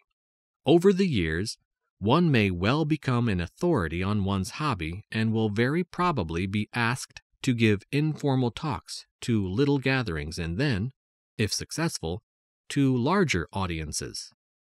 In this way, self-confidence grows, first from mastering a subject, then from being able to talk about it. Collecting, by occupying spare time so constructively, makes a person contented, with no time for boredom. Lesson 60. Too early and too late. Punctuality is a necessary habit in all public affairs in civilized society. Without it, nothing could ever be brought to a conclusion. Everything would be in a state of chaos. Only in a sparsely populated rural community is it possible to disregard it. In ordinary living, there can be some tolerance of unpunctuality. The intellectual, who is working on some abstruse problem, has everything coordinated and organized for the matter in hand. He is therefore forgiven if late for a dinner party. But people are often reproached for unpunctuality when their only fault is cutting things fine. It is hard for energetic, quick-minded people to waste time, so they are often tempted to finish a job before setting out to keep an appointment. If no accidents occur on the way, like punctured tires, diversions of traffic, sudden descent of fog, they will be on time. They are often more industrious, useful citizens than those who are never late. The over-punctual can be as much a trial to others as the unpunctual. The guest who arrives half an hour too soon is the greatest nuisance. Some friends of my family had this irritating habit. The only thing to do was ask them to come half an hour later than the other guests. Then they arrived just when we wanted them. If you're catching a train, it is always better to be comfortably early than even a fraction of a minute too late. Although being early may mean wasting a little time, this will be less than if you miss the train and have to wait an hour or more for the next one. And you avoid the frustration of arriving at the very moment when the train is drawing out of the station and being unable to get on it. An even harder situation is to be on the platform in good time for a train and still to see it go off without you. Such an experience befell a certain young girl the first time she was traveling alone. She entered the station 20 minutes before the train was due, since her parents had impressed upon her that it would be unforgivable to miss it and cause the friends with whom she was going to stay to make 2 journeys to meet her. She gave her luggage to a porter and showed him her ticket. To her horror, he said that she was 2 hours too soon. She felt in her handbag for the piece of paper on which her father had written down all the details of the journey and gave it to the porter. He agreed that a train did come into the station at the time on the paper, and that it did stop, but only to take on mail, not passengers. The girl asked to see a timetable, feeling sure that her father could not have made such a mistake. The porter went to fetch one and arrived back with the station master, who produced it with a flourish and pointed out a microscopic O beside the time of the arrival of the train at his station. This little O indicated that the train only stopped for mail. Just at that moment, the train came into the station.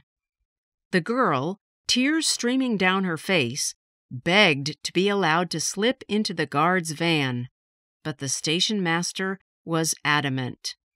Rules could not be broken, and she had to watch that train disappear towards her destination while she was left behind.